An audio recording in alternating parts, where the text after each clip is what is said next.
Call to order. Good evening, everyone. Welcome to the regular board meeting of the Halton Catholic District School Board on Tuesday, June 4th, 2024. Please note that this meeting is being live streamed and will also be posted on the board's YouTube channel. We have guests. Welcome to our boardroom. Nice to have you here. Trustees, in order to be recognized, please use the hand up feature in Teams to be automatically placed in queue. And please remember to turn your desk mics on when you speak. Item 1.1, land acknowledgement, opening prayer, the Our Father national anthem. And now our staff to please start us off with the land acknowledgement.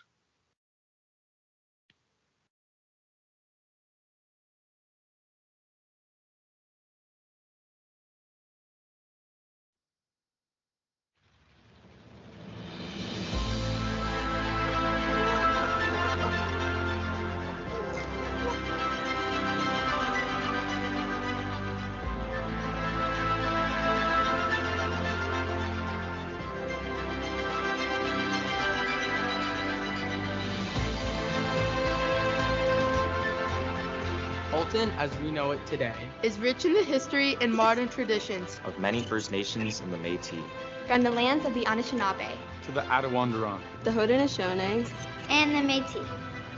These lands surrounding the Great Lake are steeped in Indigenous history.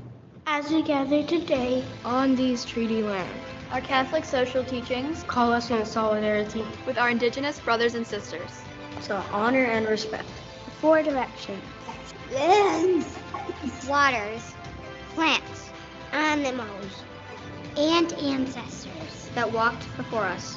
All of these wonderful elements of creation exist, gifted to us by our Creator God. We acknowledge and thank the Mississaugas of the Credit First Nation for being stewards of this traditional territory.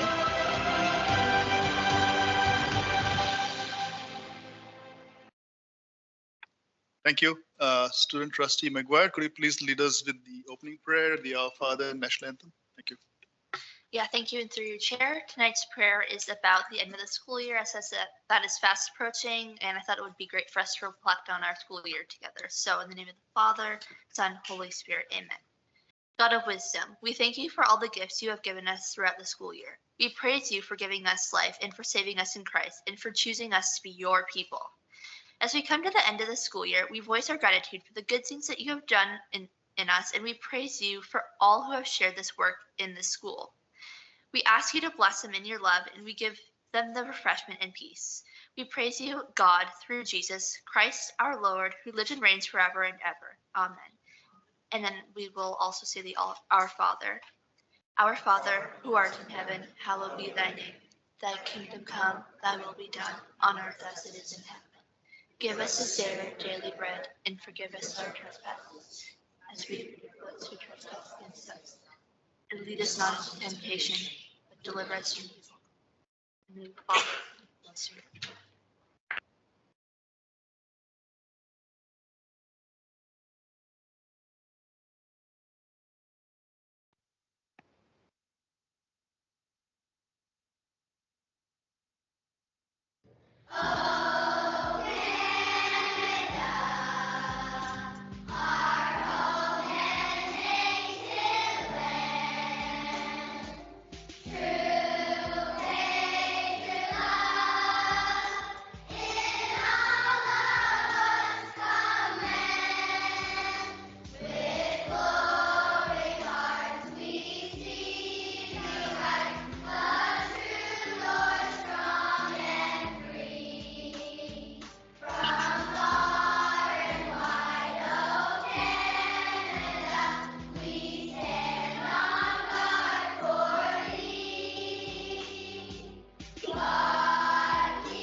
Thank you, Trustee McGuire. Item 1.2, motions arising from in-camera. There was a motion from the in-camera session that will require a vote in the public session. I'll be projecting the motion.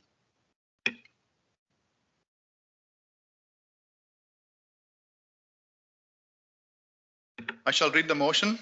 Resolved that the Halton Catholic District School Board ratify the central terms contained within the Memorandum of Settlement and attached appendix dated May 1st, 2024, made between the Ontario Catholic School Trustees Association and the Association of Professional Student Services Personnel and agreed by the Crown. Further, that the approval of the motion of the central terms be reported to OCSTA. May I have a mover for this item, please? I'll move it. Moved by Trustee O'Hearn Chanara moves. May I have a seconder for this? Seconded by Vice Chair Agnew. I'll take this to a recorded vote. Trustee O'Hearn Chanara. In favor? Vice Chair Agnew. In favor. Trustee Kelly. In favor. Trustee Murphy. In favor. Trustee Saunders. Favor. Trustee Chua. In favor. Trustee McGuire. In favor. Trustee Deepu. In favor. Trustee Carabella. In favor. Trustee Powell. Trustee Powell. Trustee Kennedy. In favor. Trustee Powell. We have 7 in favor, none opposed, no abstention, motion carries. We shall now move on to next order of business is the approval of the agenda. Can I have the agenda? Okay. Do we have any additions, deletions to the agenda, and do trustees want any item removed from the consent agenda? Trustee Carabella. Thank you. Through you, Mr. Chair, I wanted to add a discussion item or onto miscellaneous. I wanted to add about the new school times of several schools to have some clarification, clarification on the particular adjustments that have to be made for lunch hour and extracurriculars, and in particular, looking at it from the angle of the mental health, if that's being considered.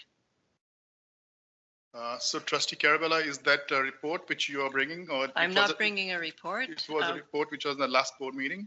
The report, that's right. But this is a discussion item because after it was launched at the schools and parents were notified, I think I'm not the only one who have received emails wanting clarification on certain aspects. So some have been clarified with administrations have sent letters to parents, but yesterday we received email regarding the aspect of mental health. So I'm just bringing it forward to have a discussion about that.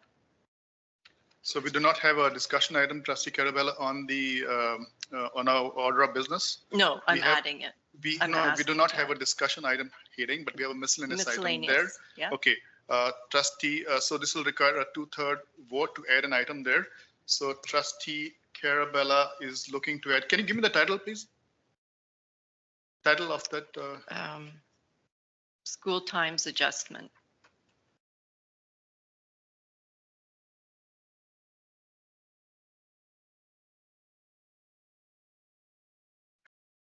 Moved by Trustee Carabella.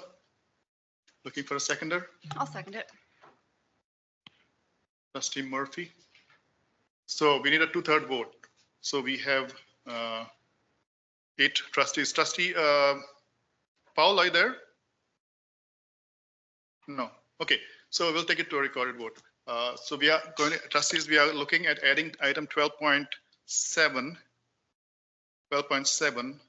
school time adjustments, moved by Trustee Carabella, seconded by Trustee Murphy.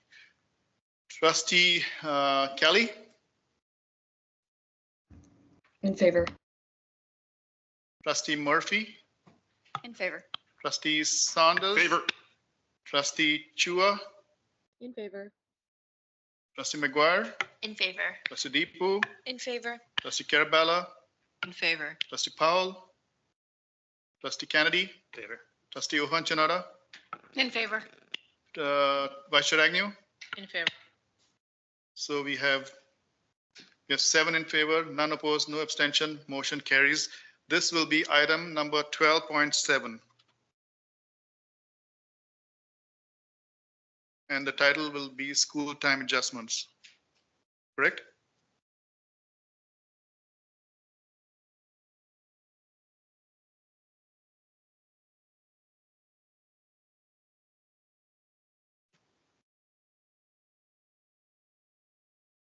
Thank you, Trustee Caravella. Any further additions, Trustee Murphy? Yes, thank you, Mr. Chair. I'd like to move 6.2.4 out of the consent agenda, please. 6 point.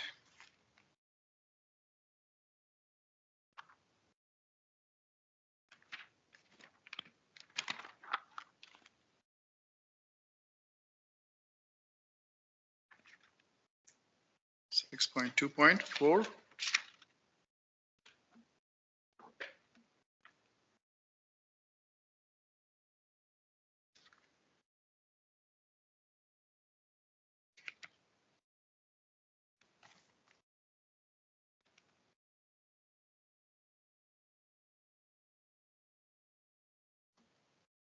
Okay, so we have 2 adjustments to the agenda. Any further adjustments to the agenda? Seeing none, may I have a motion to move or to approve the agenda as amended? Looking mover, please. I'll move it. Moved by Trustee Murphy. Seconder, Carabella. Carabella, Trustee Carabella. I'll take it to a recorded vote. Trustee Murphy, In favor. Trustee Sanders. Favor. Trustee Chua. Trustee Maguire. favor. Okay, Trustee Chua is there. Trustee Deepu. In favor. Trustee Carabella. In favor. Trustee Powell. Trustee Kennedy. Favor. Trustee Ohan Chanara. In favor. Vice Chair Agnew. In favor. Trustee Kelly. In favor. We have 7 in favor, none opposed, no abstention. Motion carries. The agenda is now approved. We shall now move on to our next order of business, which is declarations of conflict of interest. Do we have any conflicts of interest to be declared tonight? Seeing none, we shall move on to our next order of business, which is presentations. Item 4.1, senior staff update. Base of success, BA of success. Director Klein, please introduce our presentation.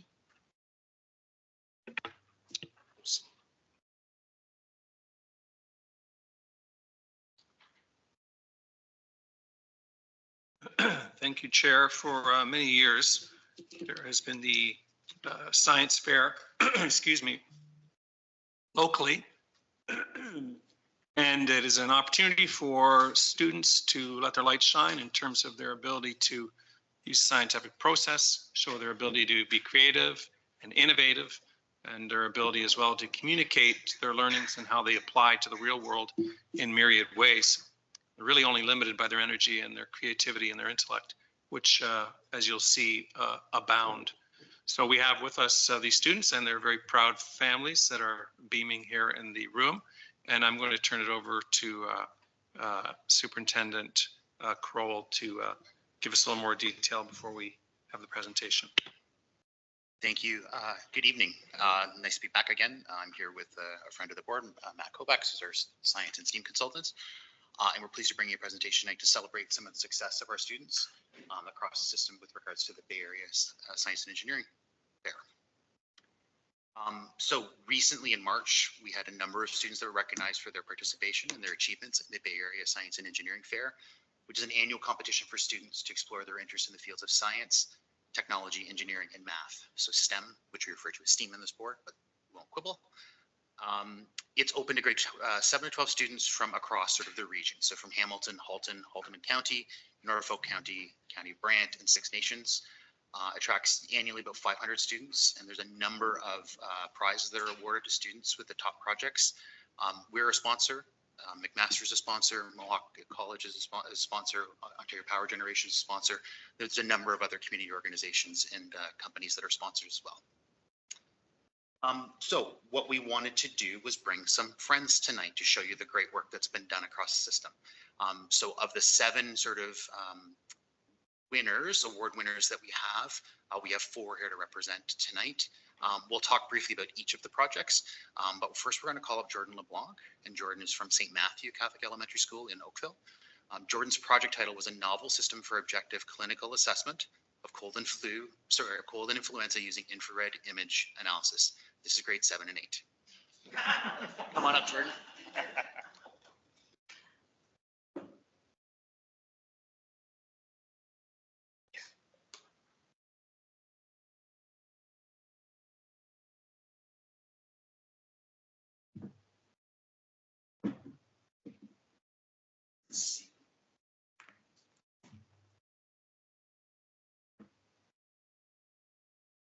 We're a little bit limited just by the space here, so I apologize if you're not able to completely see what happened, but I'll try and do my best. So Jordan, you got about 5 minutes to explain your wonderful work, and I know 5 minutes probably isn't near enough, but we appreciate the time that you have, and welcome. Thank you. Good evening, board. As you know, me already, my name is Jordan Long. My title is Novel System for Objective of Code and Influence. Project investigates the ways to effectively achieve a problem of lowest care outcome, lower healthcare, higher healthcare. And achieving these project back to September again by looking over common health problems. I thought one should sense the influenza epidemics often approximately 5 to 10% of the population.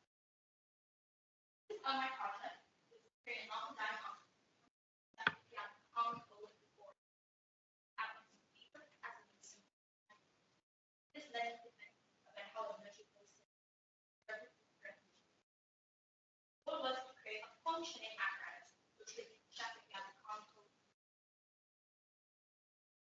My hypothesis was if I could create an effective system, the objective assessment of the code against influenza, then it would be more accurate, more effective, and more efficient compared to traditional diagnostic methods. Thermal imaging cameras are very useful because they can detect infrared radiation emitted by all objects without regards to light emission and can detect and object protection. Infrared radiation and then converts that into an electronic image that shows the apparent surface temperature of the object. This is a faster, more efficient, and cheaper method to use than traditional diagnostic methods.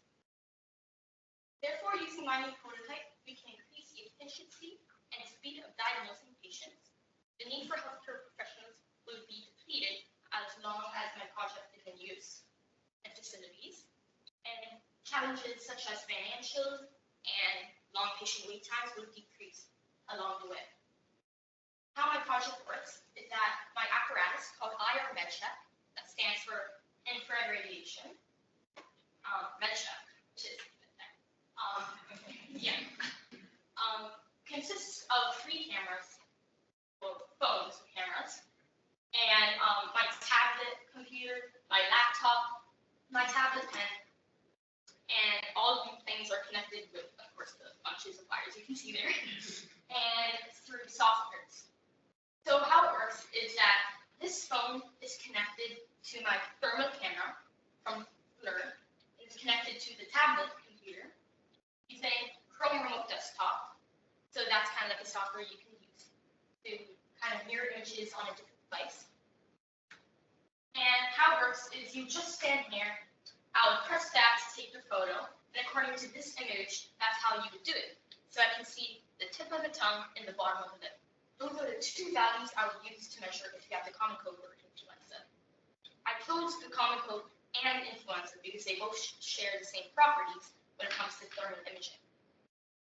So I just press this image, I take the photo, and using a macro, which is basically software where you can replicate the movements that you made on the laptop without you touching it. I use that to do most of the work I programmed it to do. To go into Blur Ignite, reload so it gets the photo, which this is connected to that software. Then it saves the image in a thermal image, saves it to my pictures file in Windows Explorer. Then it goes into Surf Thermal Studio, and I can show you here. I don't know if all of you will see it, but once it goes into Surf Thermal Studio, I'll get a line measurement, and from the bottom of the nose to the bottom of the chin, I'll use that and give me specific measurements for each of the things in it. So how this can work is I can just get the tip of the tongue, get that value, the bottom of the lip, get the value, insert those values into my Excel spreadsheet over here, and programming it with different equations in Excel spreadsheet. It checks the bottom of the lip, tip of the tongue, and if there's a difference of 2, then it can show if it's sick or not sick 1 is sick and 0 is not sick. So anything either than 1 and 0, when it shows a photo, just shows I or MedCheck processing. And if I insert a value here of 1, it shows a sick face. So, and if it is not sick, which I can insert the value of 0, then it shows a happy emoji. Yeah. So, how I figured out this value, as you can see here, is I did a t-test or a p-value, which is a homoscedastic test, which basically can detect the statistical significance of how much it would work. So if it's below or equal to 0.05, then the statistical significance means it would work most of the time. I got a value of 0.04, meaning most of the time it would work. And I did my tests on 27 patients, including my friends, me, and my family. First, before I did the actual test, I used a data collection sheet to make sure they're eligible for the actual test. Yeah, it's just a few questions. You just say yes, no, maybe, like, I don't know. And then I'll just use that to see if you're eligible, and then I can just do the test for you. So if more people were to include in my project, other than just my family, friends, and me, then it would increase the reliability of my system. Because how it works is it gets the quotas over time, and it can check, then make like changes to it, because I can also do that myself. But put it that way. And yes, and it would also show just how great my project really is. Thank you for listening.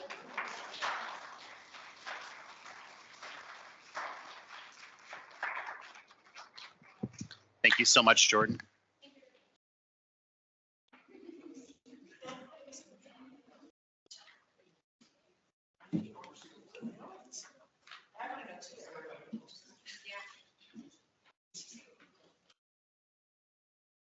Our next award winner is Jonathan Vidican. He's coming from St. Mary Catholic Elementary School in Oakville. His project is entitled Chaos, Break the Wave, and he won a number of awards at BASF. I have a pamphlet that he created that he asked me to pass around to trustees, so we'll do that now. I'm going to invite Jonathan up.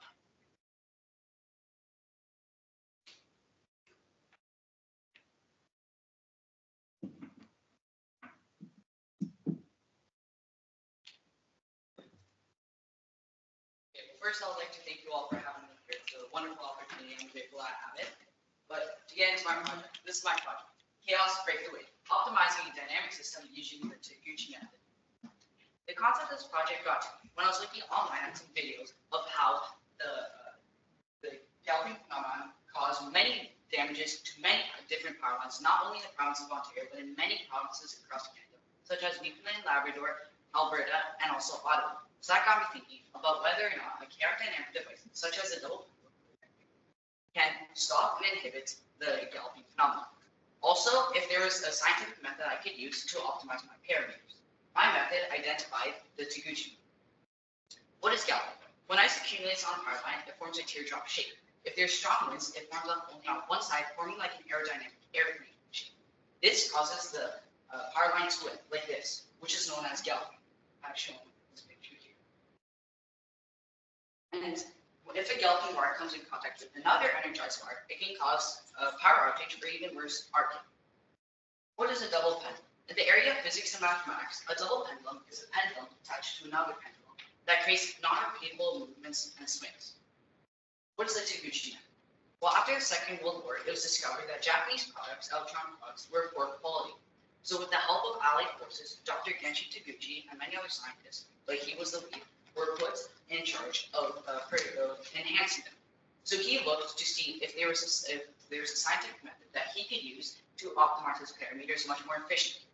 But he found out, since he was working with electronics, there would be so many different parameters. So he decided to only use a couple of them that were the ones that are the most important and run them through different sets of tests, which would give him the optimized and the better electronic products. So that's what I use here. This is a typical matrix over here. I use the 3 levels and 2 parameters. So we have 2 parameters and 3 different levels. Purpose. The purpose of this project is to build a test apparatus to replicate the generation of standing waves, which I have back here. I built two of them. This is the one that I optimized, and this is the one that can generate the standing waves. Hypothesis. It is hypothesized that a double pendulum can stop and inhibit the generation of standing waves on power lines. Procedures. A test apparatus was built displaying two cases. Case one was built to display the standing waves, the generation of standing waves. And the case two, the test apparatus, was built with the double pendulum with the brace attached to it, because the double pendulum itself, through testing, was seen that it wouldn't be stable enough to hold on the power line, because it would cause it to shake back and forth. So these are the two different cases which I have here. Building a test apparatus. Originally, a prototype was built out of the engine series, which is just a couple of plastic parts. But then the test apparatus was built out of wood and 4 bolts, nuts, elastic bands, a little bit of tape, glue, and a Play-Doh as the weights. Determining and measuring the test parameters.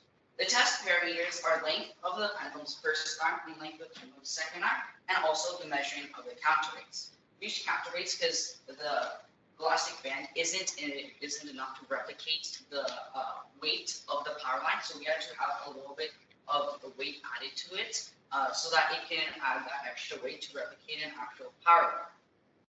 The Taguchi method. The Taguchi matrix, also known as an orthogonal array, is for 3 parameters and 2 levels, was used to calculate the test and find out the best parameters.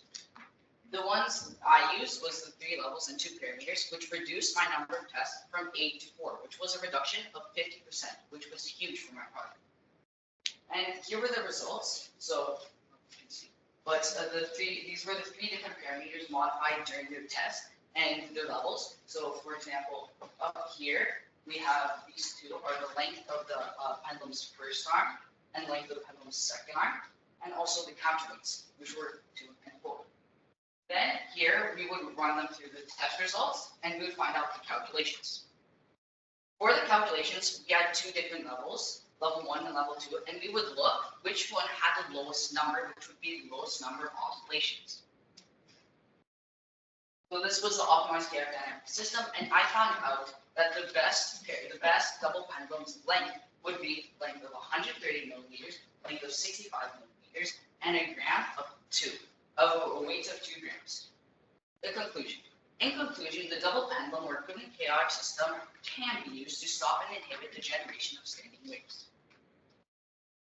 Discussion. The Taguchi method can be used to help and solve the problems that you're having and optimize your parameters in a very effective way.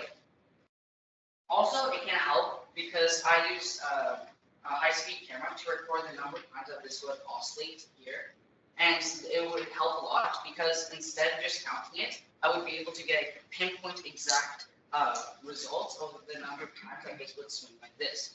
There's 2 different types of swings. Half swings, which when this would swing like a little bit, and when it would swing a lot. I only counted the when it would swing a lot because that is the one that is most effective. So the experiments shown that the hypothesis is supported, though through carefully planned many different tests, and the best combination that I used was 111, which we have here in the Taguchi method. So first one with ABC, so 111, which we have here, and which provided on average oscillation of 2%. The worst one was a combination of 212, so number 3, 212, because it provided on average 3.6 oscillations. By confirming that chaotic dynamic devices such as the double pendulum can be used to stop and inhibit galloping opens the idea to more complex and dynamic systems. One such system can be made using magnets/electromagnets and a smart algorithm that can be used to defrost ice that builds up on a power line in hailstorms and ice storms. Thank you for listening to my presentation. I hope you learned a lot.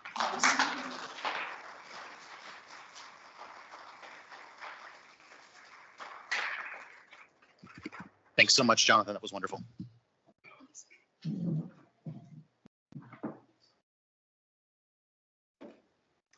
Just a couple of other award winners that we wanted to highlight that aren't with us tonight. So Jameson Gilchrist and Darius Jones representing St. Elizabeth Seton. We had a project called Motivate to Hydrate, which is a water fitness motivator. And Hannah Durwoju from Our Lady of Victory in Milton, using artificial intelligence to improve observation in child and adolescent mental health units. I'm sure those presentations would have been equally impressive. We do also have some representatives from our high school. I'd like to call up at this time Ariana Mayer and Julian Shaiju from Bishop Redding in Milton. Their project title is Great Minds Think Alike. So welcome.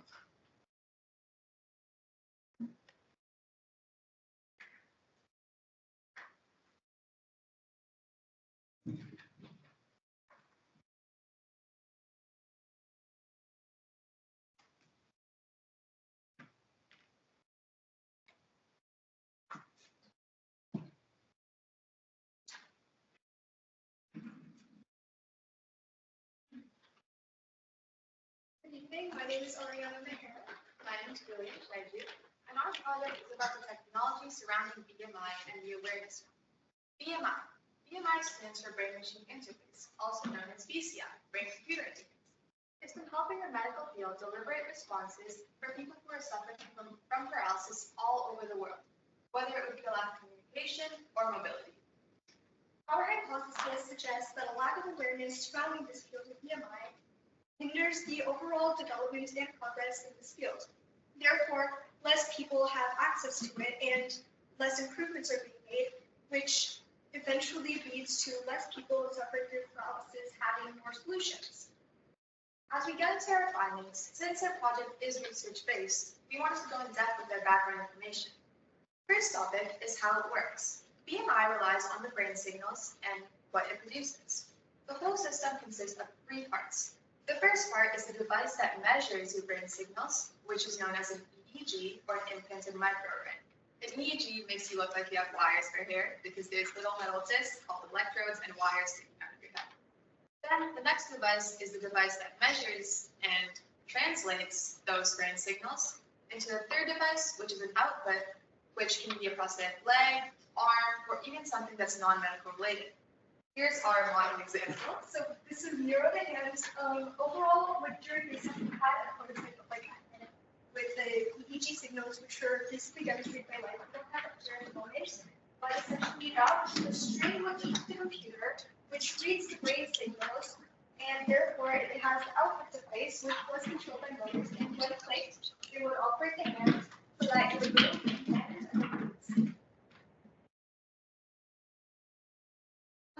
Once we understood how it works, we decided to delve into the ways it could be very advantageous, which one of them had to do with independent mobility. So overall, independent mobility with people struggling through paralysis is really important, especially with the use of BMI. It's important to them because it gives them, like Julie mentioned, a way to operate through prosthetic limbs, wheelchairs, and arms. And there was a study conducted where there was a PMTD device, power mobility training device, which is similar to, which just helps them move overall. And using that device, they used brain signals to control it, and overall participants exhibited an overall increased happiness, less frustration, and overall reducing stress.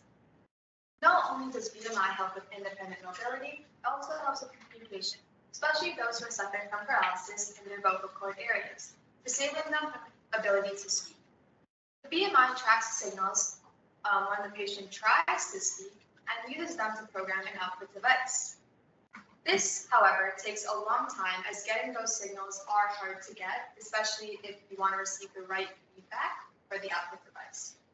A real-life study conducted showed that a person had to say the word they were trying to say 200 times in order to get the computer to correspond the word with the brain signal. The last advantage we delved into had to do with amusement, because why not? And so we looked at entertainment in the sense that it controlled VR and other games such as Connect 4, and also, I'm not sure if you've heard of Space Invaders, it's a very common video game. They made that into, instead of Space Invaders, they turned it into Brain Invaders, so which use visual P300 signals to control gameplay. And after we looked at the advantages, we also had to account for the health concerns. Obviously, you're messing around with the brain signals. And apart from this, we have to account for that. And overall, there's strain, skin irritation, and headaches, which could be caused due to attendance overall. So we propose using lighter materials in device construction and adjustable straps and padding to prevent discomfort. Furthermore, these materials have to minimize external electromagnetic interference so that it doesn't tamper with the brain signals and harm the brain. Moving on to the background information, we decided to put our hypothesis to the test by conducting a survey for over 80 people of different ages and education levels to respond on their awareness about BMI. The purpose of the survey was to support our hypothesis that many people don't know what BMI is, while it also helped our purpose, which was to spread awareness and keep people's interest. And if you'd like to take a closer look at the results, they're on our board. I won't go down because they're all percentages. And basically, to summarize, people do not know what BMI is. And after we did explain what it was on the survey, we asked them, what would you do with this? To show like the innovations that could happen with the advancement of this device. Many people said that they'd use it as to program a personal chef, or to just open their garage door. Other people said they'd use it for things like VR. So in conclusion, we believe that the technology of BMI lacks awareness and therefore hinders the overall progress. And we, along with many other researchers and individuals struggling through paralysis, we understand that it's highly beneficial to aid in their freedom, free movements, communication, and widespread accessibility and amusement in order to satisfy their needs.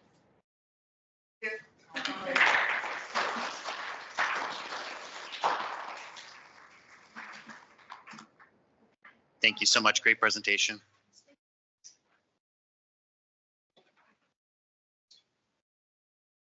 Our final presentation of the evening comes from Kieran Blimke from Notre Dame Catholic Secondary School, who's going to share with us his project, which is titled Orbot Mark 1.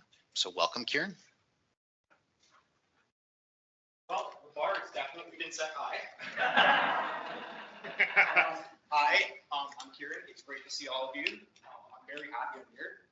So I'll talk to you a little bit about Orbot. It's about what it sounds. It's an or and bot together. Get that? Not that. Sorry. That is a very early prototype. But essentially, this thing was made to tackle a few issues. First of all, our mining industry, which unfortunately 80% of youth today would not recommend as a future career. For critical minerals, like anyone here own a Tesla? No? Anyway, you're looking up for that for your iPhones, for your computers. Very important. The problem is, we have so much of it in Canada, and we mine like 2% of it. So the other problem is, and the biggest problem that often I find gets ignored, is that a lot of people have their human rights kind of undermined, so top 1% can benefit. And that usually ends in tragedy as people lose their lives over grief. So the Orbot was designed to be remote control. It's definitely emphasizes on safety, so you wouldn't actually need to go in the cave. It is designed to be very economical. As you can see, like there's multiple attachment points throughout it to make it very suiting for whichever needs for it. So that was important. If it's okay, I would like to mostly go through my experience with this because all of you work in the education industry and you inspire a lot of the kids nowadays, and I'd love to share my experience with this. So I'm part of our school STEM club, which is for science, technology, engineering, art, math. And we were just at a regular Thursday meeting, and my teacher, my wonderful teacher, physics, Mr. Roselli, tells me about something called BASEC. Good, to be honest, I forgot about it. A few days later, I had built the chassis for this for volunteering at one of the schools. He said, Kieran, you know, that thing has a really good chance. And I'm like, really? Thank you, Mr. Roselli. I'm flattered. So I decided to go with Space Ed thing. I realized it is now March. I kind of assembled this thing in like 2 weeks. I was very passionate about this, and I implore all of you to find something that also like empowers you to do things, but I digress. So as a person who's really interested in technology, you don't get this shredded for playing football.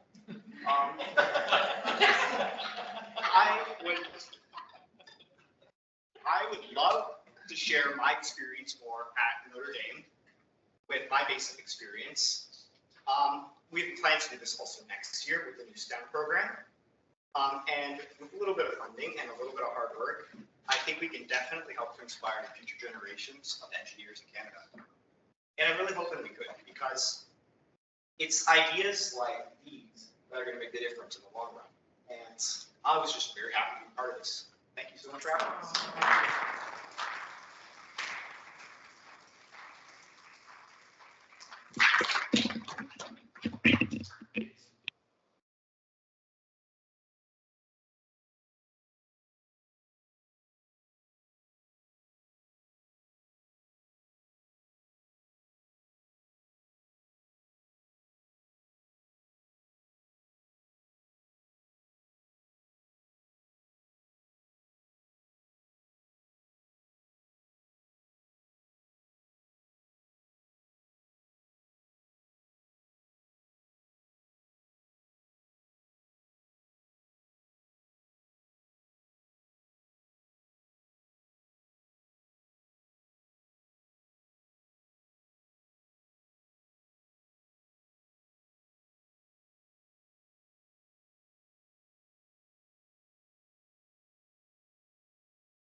What our STEAM initiative do, our STEAM showcase in the spring, you can see many representations of projects from all across the system. The work that these students do, you see the work for represent the work of many students from across the system.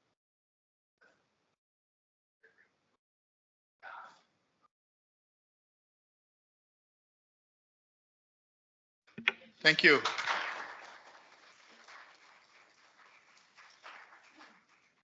Wow. Trustees, would you like to say a few words? Trustee Huanchanara? Thank you through you, Mr. Chair. I don't know what I'm doing. So Jordan, Jonathan, Ariana, Julie, Kieran, and our other students that are presented, again, blown away. Like, I'm looking to see they're in college or university and they're in grade 7.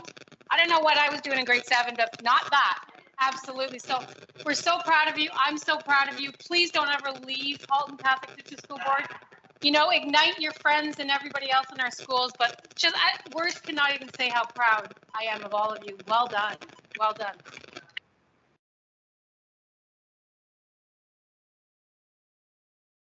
Thank you. Vice Chair Agnew?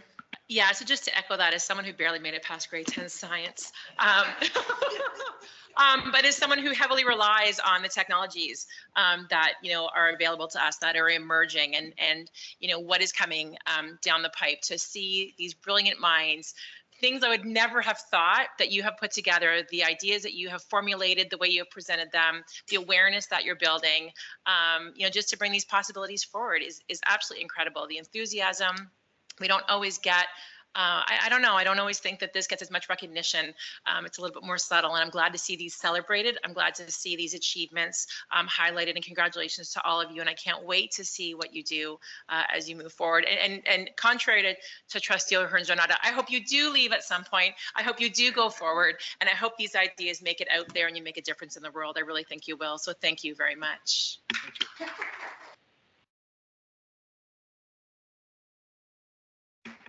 Thank you. We'll just hold our applauses and finish our speakers and then do one big applause at the end. So Trustee Deepu, you're up next. I just want to echo what all of the trustees said. I'm so glad that you guys came. You guys put your ideas forward. As a student leader myself, this is why I'm here. I love to see other students, going after their passions and trying to make a change in your communities. And I hope you guys have great futures. As scientist or and yeah, like I don't know what to say. It was really good. I can't imagine myself doing all of this. But yeah, good luck with everything. Thank you, Trustee McGuire. Yeah, thank you through you, Chair. Just echoing what Trustee Deepu said and all our other trustees, it's incredibly inspiring to see what you guys are doing, especially at such a young age. I cannot imagine the amount of work, blood, sweat, and tears that you have all put into this, as well as your families and your school communities. So I just wanted to thank you all for your dedication to what you do, and I'm sure that you're going to go on to do amazing things. Thank you. Thank you, Trustee Carabella. Thank you. I was also very much inspired, and I know you've inspired all of us here, and just keep on inspiring people. Keep on doing what you're doing. Thank you. Thank you. Thanks once again to all our students. Thank you to our parents for supporting our students, and many thanks to our staff who put in hours and hours of time to support you. And we around the table here, trustees, are here to support you. So once again, a big thank you for coming here. For all the students who have not been able to come here, made wonderful projects for the Bay Area Science Fair. Thanks so much to them, and once again, students, keep going. Okay, so thank you so much once again. You're around.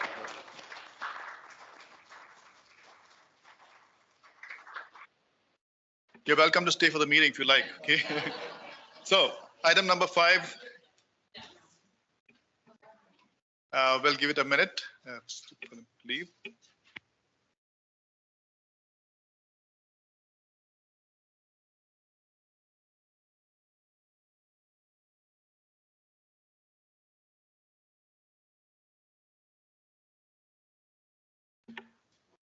Okay. Our next item is delegations. We have no delegations. Next order of business is consent agenda. The following items have been agreed to stay at a consent agenda. We have one action item, 6.1.1, approval of the minutes. Minutes of the May 22nd, 2024 regular board meeting is in your package. There will be a single motion. There will be no. There'll be a vote on that item. No discussion on the noted items. I will read the motion. Resolved that the Halton Catholic District School Board approve consent agenda item 6.1.1 on June 4th, 2024 as submitted. May I have a mover, please? Moved by Vice Chair Agnew. Looking for a seconder. Seconded by Trustee O'Hearn Chanara. I'll take this to a recorded vote. Trustee Murphy. In favor? Trustee Sanders. Opposed. Trustee Chua. Opposed. Trustee McGuire. Opposed. Trustee Deepu. Opposed. Trustee Carabella. Can I just have clarifying what we're voting on? On the minutes. We are voting on the consent agenda, only the minutes. Okay, I'm in favor. So there's only one item, which is approval of the minutes 7.1. Yeah, in favor. Thank you. Trustee Powell. Hi, I'm in favor. Trustee Kennedy. Favor. Trustee O'Hearn Chanara. I'm in favor. Vice Chair Agnew. I'm in favor. Trustee Kelly. In favor. We have 7 in favor, 1 opposed, no abstention, motion carries.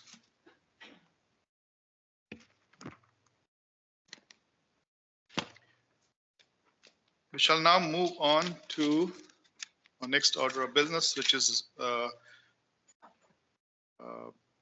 action items. So we have a couple of action items today. First action item 9.1, naming of 3 new Catholic elementary schools. Very exciting. Like all action items, we'll have question time, debate time, but I don't think we need it for this particular item. Director Klein, please speak to this item. I will then read the motion and place it on the table. Director Klein.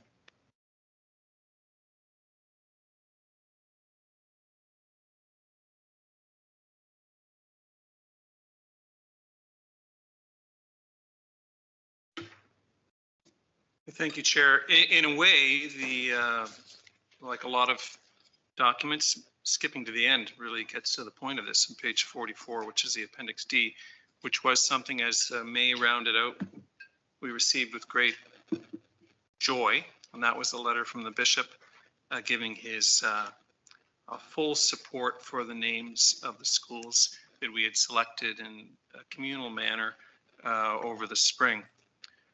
So we had, after a meeting we had in May the 7th, we had forwarded to the bishop the results of the work that these small but mighty communities had done to discern and to come up with names of the schools. And he responded with his approval. At Milton 9 Catholic Elementary School would be named St. Josephine Akita Catholic Elementary School. Milton number 10 Catholic Elementary School to be named St. Veronica Catholic Elementary School. And North Oakville number 4 to be named St. Cecilia Catholic Elementary School. And of course, as I said earlier, his actual letter is noted below. And this comes with a resolution as well. Rather than do them separately, as we did earlier with the, in earlier reports, we put them all together. It would be resolved that the Halton Catholic District School Board approve the name St. Josephine Akita Catholic Elementary School for. I'll read the motion, Director Klein. Sorry. Thank you, Director Klein. I will read the motion and place it on the table. Can we have the motion up? Sorry. Okay. Resolved that the Halton Catholic District School Board approve the name St. Catholic 9 Catholic Elementary School, St. Veronica Catholic Elementary School for Milton number 10 Catholic Elementary School, and St. Cecilia Catholic Elementary School for our Oakville number 4 Catholic Elementary School. May I have a mover, please? Looking for a mover. I'll move it. Trustee Murphy moves. Looking for a seconder. Trustee Carabella seconds it. Trustees, do we have any questions for Director Klein or our three superintendents who have worked so hard with the committees? Any questions? No questions? So I just want to say a big thank you to our superintendents who have and Ms. Swindon, who has worked together with all the parents. Big thank you to our parents who are part of this committee, individual committee, and big thank you to our principals. We have one here. Thank you. Oh, we have okay. Welcome. Thank you for coming. Very exciting to open a new school. Thank you so much for all the work that went into it. Thank you, Ms. Swindon, who's not here today. I shall call moved by Trustee Murphy. Somebody has the mic on. Could you turn it off, please? Trustee Saunders, how do you vote? Favor. Trustee Chua? In favor. Trustee McGuire? In favor. Trustee Deepu? In favor. Trustee Carabella? In favor. Trustee Powell? Sorry, I was unmuted. In favor. Kennedy? In favor. Trustee Ohan Chanara? In favor. Vice Chair Agnew? In favor. Trustee Kelly? In favor. Murphy? In favor. So we have 8 in favor, none opposed, no abstention. Motion carries. These names are now finalized. Congratulations to all who have been involved in this process. Thank you so much. We shall now move on to our next action item 9.2, Georgetown West CES budget approval. Superintendent Merrick, please speak to this item, and then I will read the motion and place it on the table. Thank you. Thank you, Mr. Chair, and through you, we have the Georgetown West project budget for approval tonight. This report is as presented at the May 21st board meeting with no changes. And we have one resolution for consideration, which is to approve the project budget at approximately $26.1 million. I'm happy to take any questions that trustees may have on this. Thank you, Superintendent Merrick. I shall now read the motion. Resolved that the Halton Catholic District School Board approve the project budget not to exceed $26,143,856 for the Georgetown West Catholic Elementary School project in the town of Halton Hills. May I ask for a mover, please? I'll move that. Thank you. Trustee Ohan Chanara, looking for a seconder, please. Second by Vice Chair Agnew. Trustees, do you have any questions for Superintendent Merrick? When is it getting completed? Okay. Okay. Good. Thank you. Any questions for Superintendent Merrick? Thank you. If there are no questions, I shall now call the vote on item number 9.2, which was moved by Trustee Ohan Chanara, seconded by Vice Chair Agnew. Trustee Carabella? In favor. Trustee Powell? In favor. Trustee Kennedy? Trustee Ohan Chanara? In favor. Vice Chair Agnew? In favor. Trustee Kelly? In favor. Murphy? In favor. Trustee Saunders? Favor. Trustee Chua? In favor. In favor. Trustee Deepu? In favor. So we have 8 in favor, none opposed, no abstention, motion carries. Thank you, Superintendent Merrick. We shall now move on to our next action item 9.3, 2023-24 year-end audit planning report from the external auditors. Superintendent Lofts, please speak to this item, then I will read the motion and place on table. Thank you. Thank you, Mr. Chair, and through you. Attached to everyone is the Deloitte year-end audit plan for 23-24. Stephen Stewart, our audit partner from Deloitte, presented this to our audit committee on May 29th last week, where it received unanimous approval. Mr. Chair. Thank you, Superintendent Lofts. I shall now read the motion. May I have the motion up there? Resolved that the Halton Catholic District School Board approve the external auditors 2024 audit service plan report. May I have a mover, please? Trustee Saunders moves. Looking for a seconder. Seconder. Trustee Ohan Chanada seconds it. Trustees, do you have any questions for Superintendent Lofts? Seeing none, thank you, Superintendent Lofts. I shall now call the vote on this item, item 9.3, which was moved by Trustee Saunders, seconded by Trustee Ohan Chanada. Trustee Powell? In favor. Trustee Kennedy? Favor. Trustee Ohan Chanada? In favor. Vice Chair Agnew? In favor. Trustee Kelly? In favor. Murphy? In favor. Trustee Saunders? Favor. Trustee Chua? In favor. Guire? In favor. Trustee Deepu? In favor. Trustee Carabella? In favor. So we have 8 in favor, none opposed, no abstention. Motion carries. Thank you, Superintendent Lofts. Our next order of business is staff reports. We have none. Information item is our next item. Item 11.1, Director's Report. Director Klein, please present your report.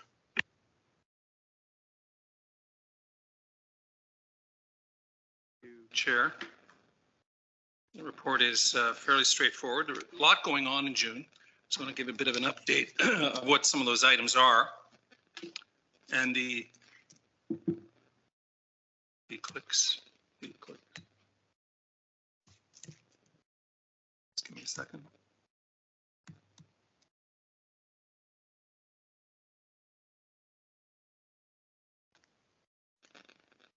Oh, my goodness. Indigenous Education Week, Inter-School Track and Field Summer IILE program, and some faith highlights. And with the Belonging to Terry Fox run, that was over this past year, anti-sex trafficking information session that is coming up, some particular June events. I'm looking at something important, which is the MOSP monitoring survey that is in place now and will be for the next couple of weeks. And that will lead to a report that you'll hear in the fall.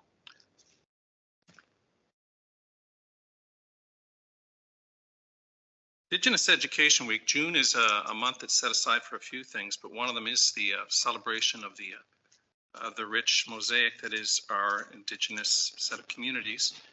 In terms of a focus, the focus is on our grade 5s, and the goal is to provide an opportunity for HCDSB grade 5 students to explore, enhance, and deepen their understanding of Indigenous history, traditions, and cultures. This will take place between June 17th and 21st, and depending on what community students are in, they will have either the 17th and 18th or 19th or 20th and 21st. That's in detail in the report. It takes place at Country Heritage Park in Milton as well, led again by board staff, and something that will allow for those students to reflect on against the, on the richness of our Indigenous communities. Fits into the social studies curricula at that point, and also language and other curricular areas as well. Notwithstanding some of the rain we've had lately, we also have our track and field that marks the springtime as well. And those dates are noted along with rain dates that we'll likely have to use for them as well. Although today was actually quite good. We have our Burlington meet where it's set. Oakville meet will come next, and the North Halton, then we have rain days for each of them. And then we have a system championship meet that takes place June the 12th, which is, of course, is coming up. Interschool track and field continues with the simultaneous event that we've all come to know and love over many years. That's Elementary Special Olympics track and field meet, and that's on Wednesday the 12th, which is at the same time as the larger meet. And that is for students grade 5 to 8, and it aligns again with the system meet as well. And that takes place at Notre Dame here in Burlington. Again, trustees are encouraged to go out and take a look at the fruits of the work that our students and our athletes have done, and of course the staff that have been there to ensure that they are enjoying the day and enjoying the fact that they've worked hard in all their areas of athletics. The summer IILE program goes from the 2nd of July to the 26th, Thomas Merton. It's both in person and remote, and depending on how many people sign up and how many instructors we're able to have, we'll know how many will be involved in this. The IILE stands for International Indigenous Languages Elementary, and the goal is that students will be immersed in the heritage and culture of that language. Again, depending on how many students and how many instructors we have, that will run the gamut through the discovery of traditions, of course, foods, clothing, and art that, again, are all part of culture beyond language, and it's contingent, again, upon the enrollment that we have. Terry Fox Run was very happy to get a letter not that long ago from the Terry Fox Foundation.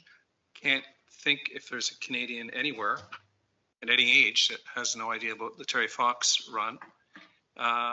And what we learned in this letter that came a few weeks ago is that this past year, we've had 33 of our schools participate over 43 years. And yes, it's been 43 years since we've had the Terry Fox Run. And Terry Fox Runs, of course, are done here all across Canada. And if you've lived abroad where you've been, especially if you're near expats in other countries as well, Terry Fox Runs are around the globe now. 44 schools have participated over those years. This year, there was a total collection from our schools and their communities of $42,447.10. I just highlight, of those 33 schools, I will highlight the fact that of the secondaries, the one that was able to bring in the most money was St. Thomas Aquinas, and St. Gregory the Great did for the elementary schools. So we're very proud of those schools and very grateful for them. And of course, Terry Fox Society was very thankful as well. And that, of course, goes to research and also to help patients fighting cancer. On June the 13th, which is next week, between 6:30 and 8:30 in the evening, open to the community, to parents and guardians. We have at Bishop Redding the anti-sex trafficking information session. It's not with anything but concern and sadness that we acknowledge the fact that this is a growing concern, and that within the area of Southern Ontario, this is a particular concern. And so the board has joined up with the Elizabeth Fry Society, the Sexual Assault and Violence Intervention Services of Halton as well, and partnered with our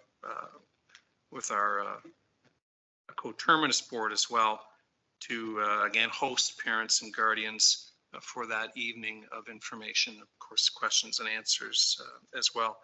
And it should be noted that for parents who, for a variety of reasons, need so, there'll be free child minding for that as well. June, again, it's the last month of the school year, so there's a lot of things going on in our schools, but of course we're all aware that we have some areas that resonate through June, not least of which is the Sacred Heart of Jesus, which is given particular reverence, particular focus over the month of June. There have been schools taking part in Novena to the Sacred Heart of Jesus, which shouldn't be a bullet there, began May 29th and extends to June the 7th. It's also National Indigenous History Month. It's Pride Month. And of course, we have no shortage of graduations and liturgies and masses that mark those days of gratitude and celebration too. A few faith highlights I wanted to share with you as we look at the month of June. A bit of this is looking back in May when we had our Catholic Education Week. One was a Diocesan People of Life seminar that took place at the Nicholas Mancini Center in Hamilton, right beside the cathedral. I was able to join students here at our board and at other boards as well, high school students from all our high schools, as they were celebrating Mass led by Bishop Crosby. A beautiful day there, and where Bishop Crosby, of course, reinforced with them our focus as Catholics on that seamless garment of life that marks our view of life issues as Roman Catholics. That was a beautiful day indeed, and then they had a speaker for them as well, and they were able to break out in groups and have some discussions as well.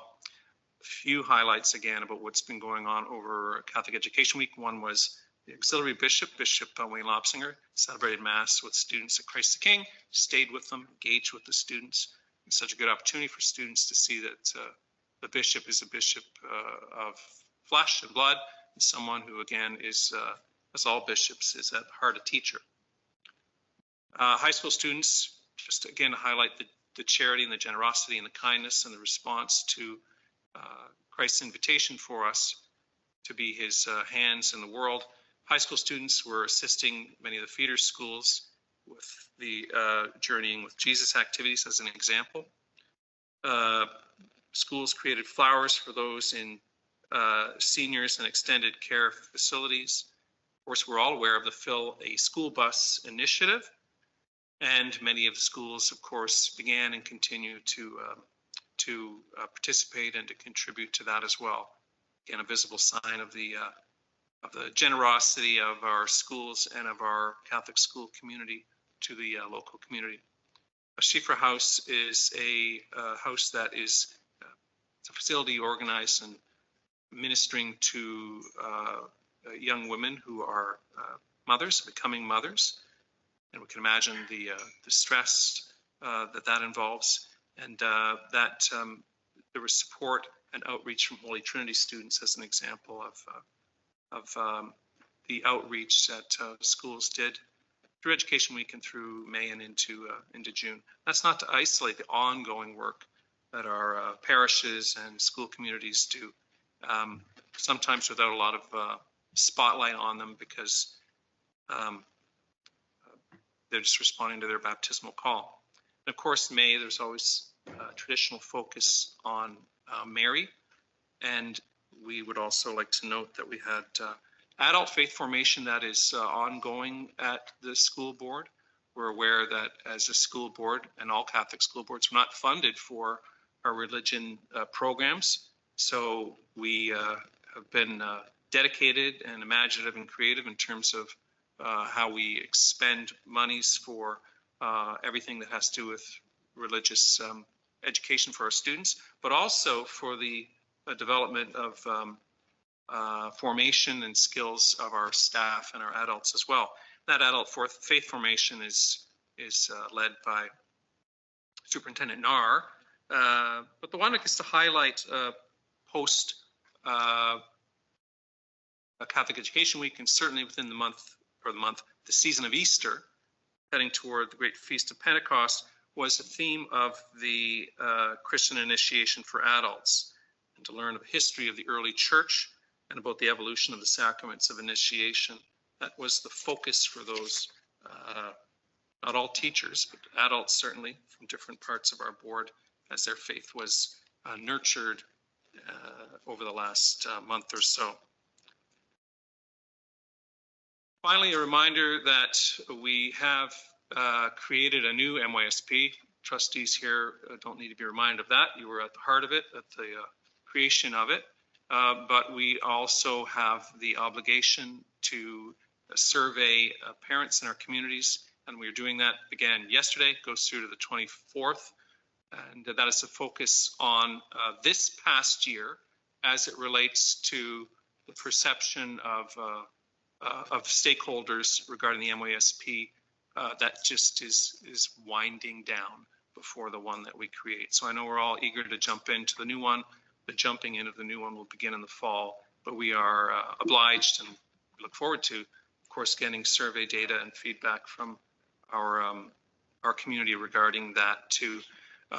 One of the things that is new regarding that is the fact that we have a student achievement plan, formerly called a board improvement plan, but a student achievement plan that we have created for this year, heading into next year. So that is addressed within the MYSP survey for this year. And I'm looking at Dr. Collymore, who's our Chief Officer of Research and Development, because this is certainly something that she and her team have worked hard to create.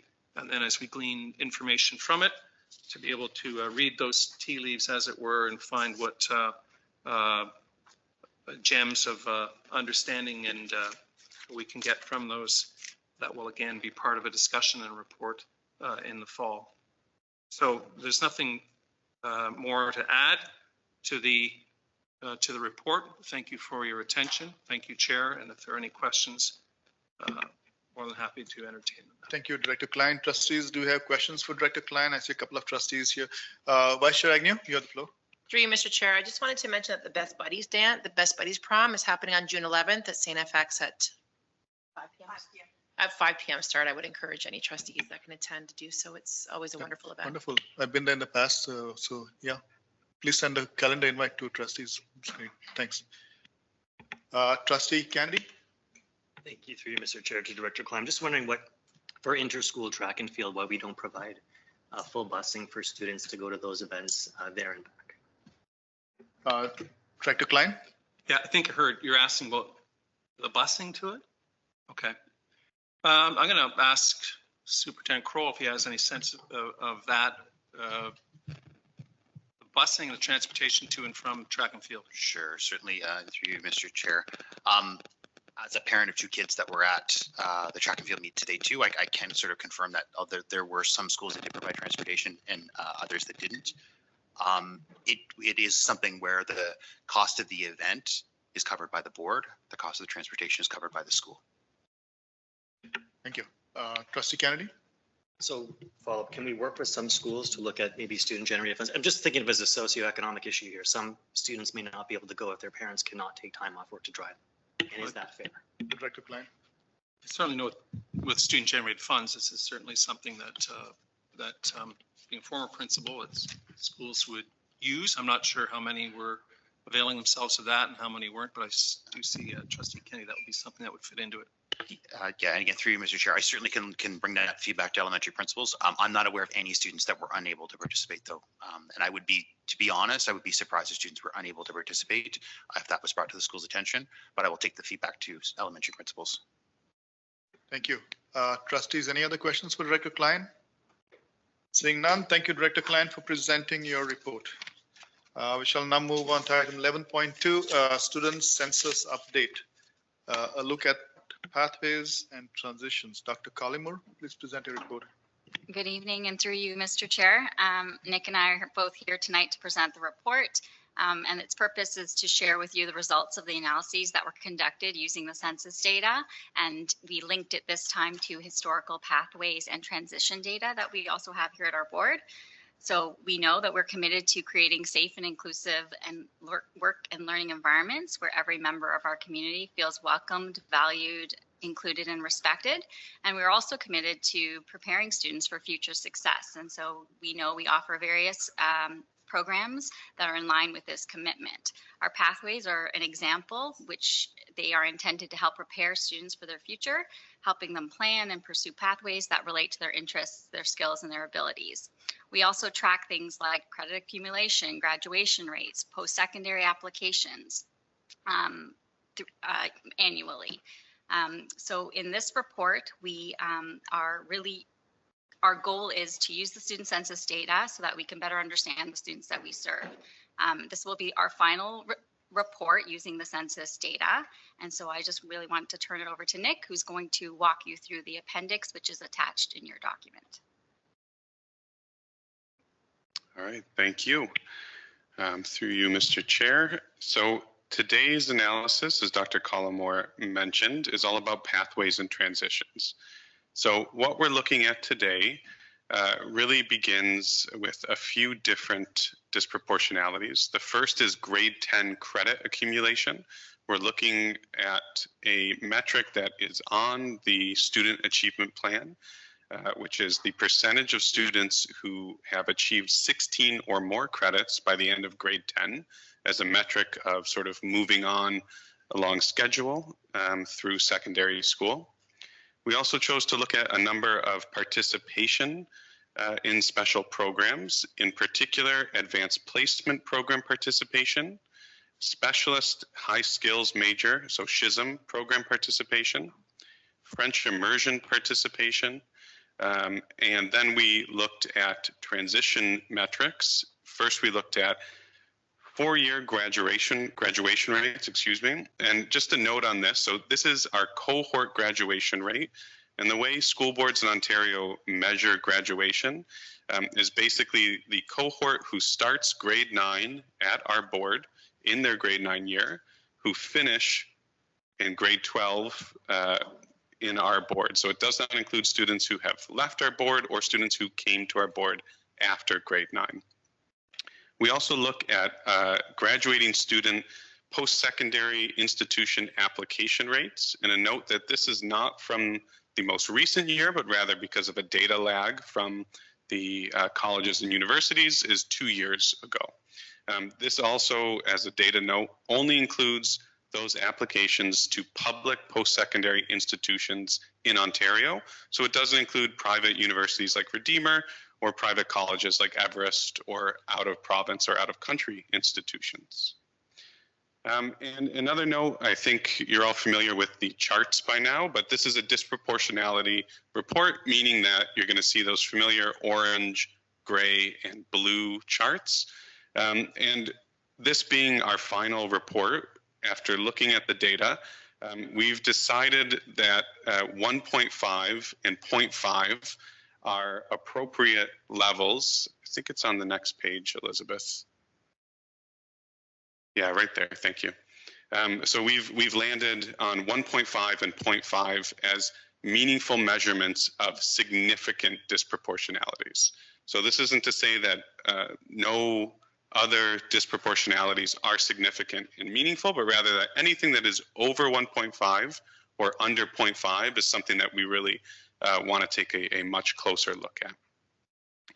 So if we go to the next page, we'll begin by looking at grade 10 findings. And as a reminder, what these disproportionality charts are showing you are the percentage of each group within an outcome over the percentage of that group in the population. So anything higher than 1 means there's a significant overrepresentation. Anything under 1 means there is a underrepresentation. When we looked at grade 10 credit findings, we found that there was only one group which had statistically significant differences amongst it, and that was by religion.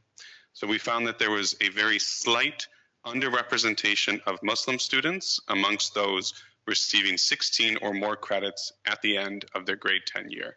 So again, this is very slight, but it is an existing disproportionality. On the next page, we see disproportionalities related to advanced placement program participation. So this includes all students taking an AP course involved in the AP programs at the schools that offer it. And here we had statistically significant differences for a number of groups. When we look at our race group, we see one particular overrepresentation of students, and that's a disproportionality of 1.7 for our East Asian students. We see most of the other groups are around the 1, 1.1, 0.9 mark, and we see a significant and meaningful underrepresentation of students from other groups. And to clarify what that other groups mean, they're not in any of the other listed groups, and these are students typically who wrote in a separate option that we couldn't recategorize. When we look at disability, we see that we have a underrepresentation of students with disabilities at 0.6, and those who are unsure about their disability status are just slightly underrepresented at 0.8. Looking at place of birth, we see that students born in and outside of Canada, while they have a statistically significant difference, it's a very small disproportionality between them. Looking at sexual orientation, we see a slight overrepresentation of those who don't identify as straight or heterosexual in AP participation. And when we look at religion, we see a similar pattern to what we saw on the previous page, which is more or less proportionality for all other groups other than a negative disproportionality for Muslim students. Looking at SHISM participation, this number again includes all SHISM programs across all schools that offer it. We saw only 2 groups with statistically significant differences. And the pattern here looks quite a bit different than what we saw on the previous page. Here we see that students with disabilities are overrepresented amongst those participating in SHISM programs. And when we look at gender identity, we see a slight overrepresentation for students who don't identify as boys or girls. On the next page, we see French immersion participation. And again, we had very little in the way of statistically significant differences other than with religion, where we saw our Roman Catholic students at proportionate and additional religions and other forms of Christianity also negatively disproportionate here. This was something that when we presented to community for consultation, they noted the strong paths between our Catholic elementary feeder schools into French immersion programs in secondary schools. We also see a slight but meaningful underrepresentation of boys within the French immersion program as well. On the next page, we turn to our 4-year graduation rate findings, and you can see that there is very little in the way of disproportionality here. We only see statistically significant differences for race and place of birth, and these are all very slight, with only a small negative disproportionality for Middle Eastern students. Finally, when we look at where students are applying to, whether or not students apply to post-secondary institutions here in Ontario, again, we see fairly standard proportionality across the board. We do see slight negative disproportionalities, very slight for our Black students, students who are unsure about their disability status, and very slight positive disproportionalities for our South Asian and Muslim students. And now I'll turn it back over to Dr. Collymore. So just to summarize, we see that there are very limited disproportionalities in outcomes for student transitions, and for certain identity groups, there are some slight disproportionalities that may exist for Pathways program participation. But with the addition of this information, together with the other disproportionality reports that we've done, we really have a better understanding of the students that we serve and the experiences that they are having as they prepare for their future. And I just also wanted to wrap up by saying that the student census has been incredibly valuable for our board in our quest to really verify and assess any systemic disparities that our students may be experiencing. And as always, we have shared the results and had a discussion with the senior leadership team, and we'll also be sharing these findings with various CEC departments to really support the continued implementation of the successful strategies that we are promoting through the delivery of our Pathways and our transition programs for all of the students at HCDSB. So thanks for your attention, and happy to take any questions. Thanks, Dr. Collymore and Dr. Lombardo. Trustees, do we have questions for presenters? Trustee Kennedy. Thank you, through you, Mr. Chair. Just have a question. You mentioned population. You compare it to population. Is it the population of Halton or Canada or Ontario? How do you compare? Which population? Dr. Lombardo. Yep, through you, Chair. So this is it's the population in the student census. So this is only those students who both are in these programs and took the census. Trustee Kennedy, Yeah, through you, Mr. Chair. Do you know the percentage of students who did the census? Dr. Lamardo, yeah. Dr. Collymore. So we have, that was our first report. Those numbers are posted on our school board website. I don't have I don't have all of the numbers by heart right at this moment. Thank you. Yeah. Trustees, any further questions? If not, thank you, Dr. Collymore and Dr. Lombardo, for your presentation. Thanks so much. We move on down to our next item, 11.3, long-term capital plan. Superintendent Lofts, please present your report. Thank you, through you, Mr. Chair. Mr. Chair, I'm pleased to have with us tonight Bronco Vidovic and Dylan Ganasakara. Bronco is our Senior Manager of Planning Services, and Dylan is our Manager of Planning Services. They're here, everyone, to kind of go through some of the feedback we've received with respect to our long-term capital plan and the extensive work that they have done to put this report, this plan to present to trustees, as well as to present to our community. So maybe I'll hand it over to Bronco and Dylan. Thank you, and through Mr. Chair. So I'll go over the results of the LTCP survey. Starting off, in terms of the respondents, 80% of the respondents were parents or guardians, and then 20% were staff. This year, we did circulate this survey to staff. In the past, we've only shared this with the parent community. So it's great to hear the feedback from the staff as well. In terms of, so on the next page, we have the respondents broken down by municipality. The breakdown here is roughly the same as the proportion of students from each municipality. So we have most of the respondents were from Oakville, then Burlington and Milton were about 26-27%, and then Halton Hills were 11%. The next question we asked in the survey was, based on the LTCP guiding principles, what accommodation issues were most important to you?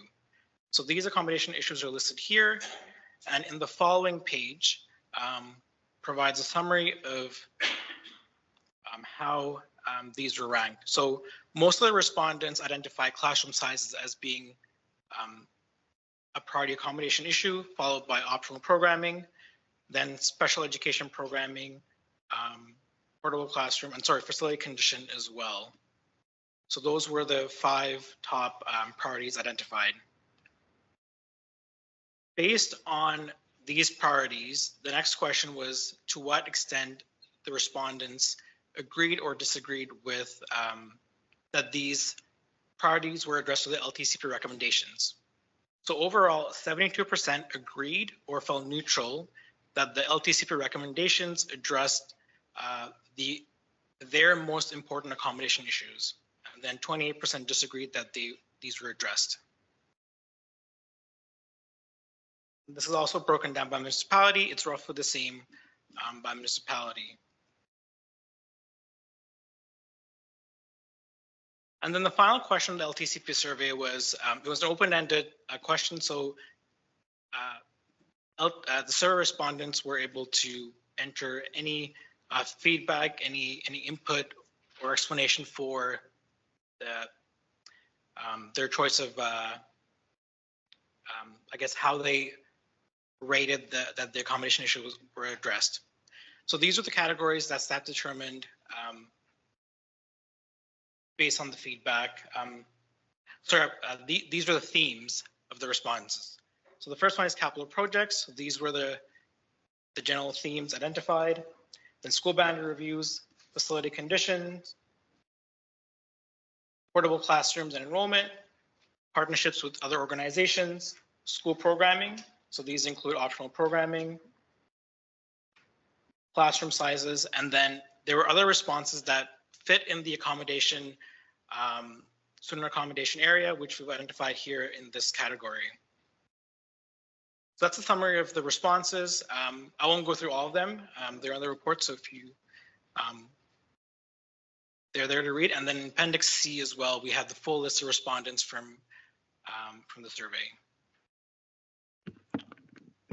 Sorry, through you, Mr. Chair, if I could just take over in terms of the Appendix C, the comments, you will notice that some of the comments, there are certain words and sections that were redacted. That was to keep the survey anonymous. So any names were left out and any inappropriate comments, which may have been there. Planning Services has worked with Communications Department and the Research Department to filter that list. And also just one last item, in terms of the long-term capital plan, the final report, we have made adjustments to the draft report. And those adjustments were just to reflect updated enrollment projections based on any development applications that came in, and the administrator program review that introduced optional programming at St. Kateri. And we'd be happy to answer any questions if there are any. Thank you. Thank you for presenting the long-term capital plan. Trustees, do we have questions? Trustee Ohan Chinada, you have your hand up. I do. Thank you. Through you, Mr. Chair. So I guess my question is,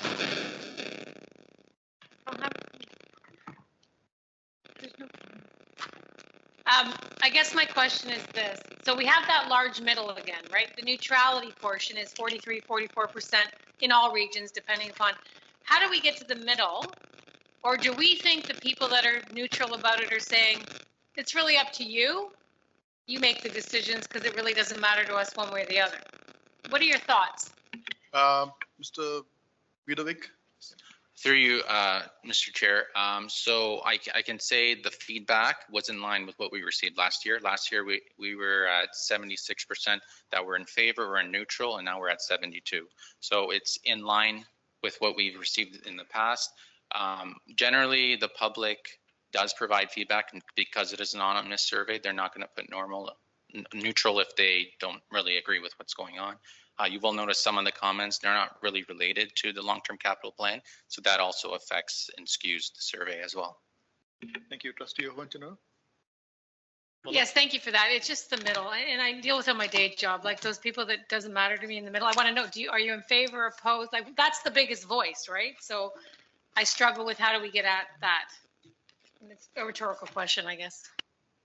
Thank you. Trustee Carabella, you have your hand up. Thank you. Thank you. Through you, Mr. Chair. So I was just curious if you have incorporated any of the feedback, or to give an example of somebody's feedback that you were able to then incorporate or into the long-term capital plan, or change something that you had before, but you got the feedback and it made a difference. I just want to see that it made a difference. Thank you. Who's going to take that? Mr. Gunasekar? Through Mr. Chair.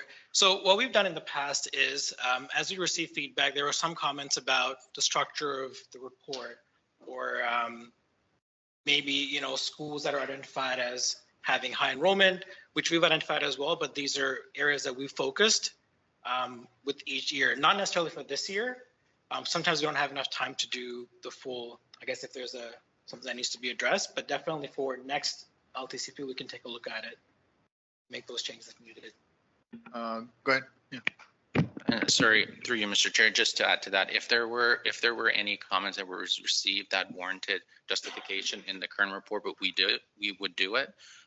But in terms of going forward, we always carry the comments forward in next year's long-term capital plan, because it is an annual document and we do update it annually. Thank you. So then the follow-up would be then from last year's comments you're able to incorporate into this year's long-term capital plan, some of them. Through you, Mr. Chair, yes, if it was warranted and we did our analysis and based on our LTCP and what we were targeting, because it is really a planning tool for accommodation planning. So any issues that were identified, we would have reflected on, discussed it internally, not just within planning, but with other departments as well, and then provided it in the upcoming LTCP. Thank you. Trustee Kennedy, you have the floor. Thanks, Mr. Chair. I'm not sure if this applies, but if we need extra funding for capital projects above and beyond, is that the capital reserve we would use if that's necessary? Superintendent Lofts. Thank you, Mr. Chair. Yeah, Trustee Kennedy, this is a different. So this is a long-term capital plan. It really isn't specific to the project per se. It's more for projects down the road. So it's more, the question, I guess, is more related to our current projects that we're working on right now. So hypothetically, when we, any project we're working on right now that we could be short, we would, we would go back to the province and to the ministry to say we're coming up short on that, on how far we can make that money go, or how far we can make that that allocation go. And then the opportunity is there. We do have our capital reserve. I wouldn't necessarily want to use our capital reserve on that. It would be something that's an option for us. The ministry also has to approve anytime we use that as well. So any new capital build, we have to get ministry approval on how we're funding it. So whether they approve that or not is up to the ministry. It's an option. Typically though, we have our capital reserves there for just making our schools stay in the condition they're currently in for the long term of our ward. Thank you, Trustee Kennedy. So last year we did use about 2 million of capital reserves. Is that for keeping the schools in the condition they're in? Is that what we kind of used it for? Through Mr. Chair. Yeah. Some of it's for our turfs as well, could come out of that as well. Our turf fields, well, as you know, our fields are all turf. We have artificial turf on all our sports fields. So that's the replenishing of those fields when they last about 10 or so years to put new ones in. So, but again, it's not really, those questions aren't really related to what Dillon and Bronco are looking at right now. They're looking at much further down the road. Thank you. Thank you, Superintendent Loft. Thank you, Trustee Kennedy. With that, I see no other hands up. So thank you, Mr. Gunasekaran. Thank you, Mr. Vidovic, for your presentation. And thank you, Superintendent Loft, for all the work that your staff does behind the scene. Thanks so much for that. With that, we shall move on to item 11.4, Provincial Consolidation of School Board Financial Statements, Accountant's Report for the 7-month period from September 1st, 2023 to March 31st, 2024. Superintendent Lofts, please present your report. Thank you, and through you, Mr. Chair. This information report relates to the Provincial Consolidation of School Board Financial Statement Accounts Report for the 7-month period from September 1st, 2023 until March 31st, 2024. So this report's required to align with the ministry's year end of March 31st. So it's a period that incorporates part of our last year fiscal year, as well as our current 7 months up until March 31st. That's what the ministry will require when they have to consolidate all school boards into their March 31st reporting. This report was filed successfully with the Ministry of Education by the May 15th, 2024 deadline, Mr. Chair. Thank you, Superintendent Lofts. Trustees, do we have questions for Superintendent Lofts? Seeing none. Thanks, Superintendent Lofts, for presenting this updated report for the 7-month period. We shall now move on to item 11.5, Math Action Plan. Superintendent Skripek, please present your report. Do we need to pull our calculators out? No?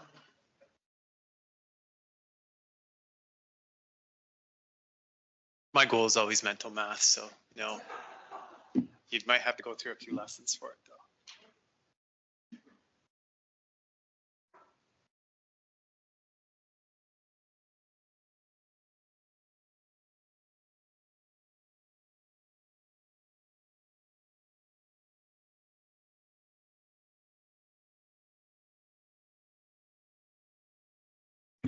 Thank you, Mr. Chair. Pleased to present our final update of the year for the Math Action Plan, Math Achievement Action Plan for 2023. To the trustees, I just want to give you a quick reminder that our current plan is based on the 3 goals from the Ministry of Education that they have asked us to focus on. So the first one is to ensure fidelity of curriculum implementation, including the intentional use of high impact instructional strategies. We've been asked to engage in ongoing learning to strengthen mathematics content knowledge for teaching. And last but not least, we're asked to know the mathematics learner and ensuring mathematical tasks, interventions, and supports are relevant and responsive. You should find in the next many pages that I have to report on that we have accomplished these goals, and we have some statistics and data to kind of demonstrate some of the work that's taken place throughout the year. And not to mention as well, just a big shout out to our multi-year strategic plan that we'll be implementing for next year, but recognizing that many of the things that we've done this year, if not all, actually would fit well into almost all of these categories. So we'll start with instruction in the classroom. As I've confirmed with you before, we do have 300 minutes of instruction happening over a 5-day cycle per our policy and program memorandum from the ministry 160.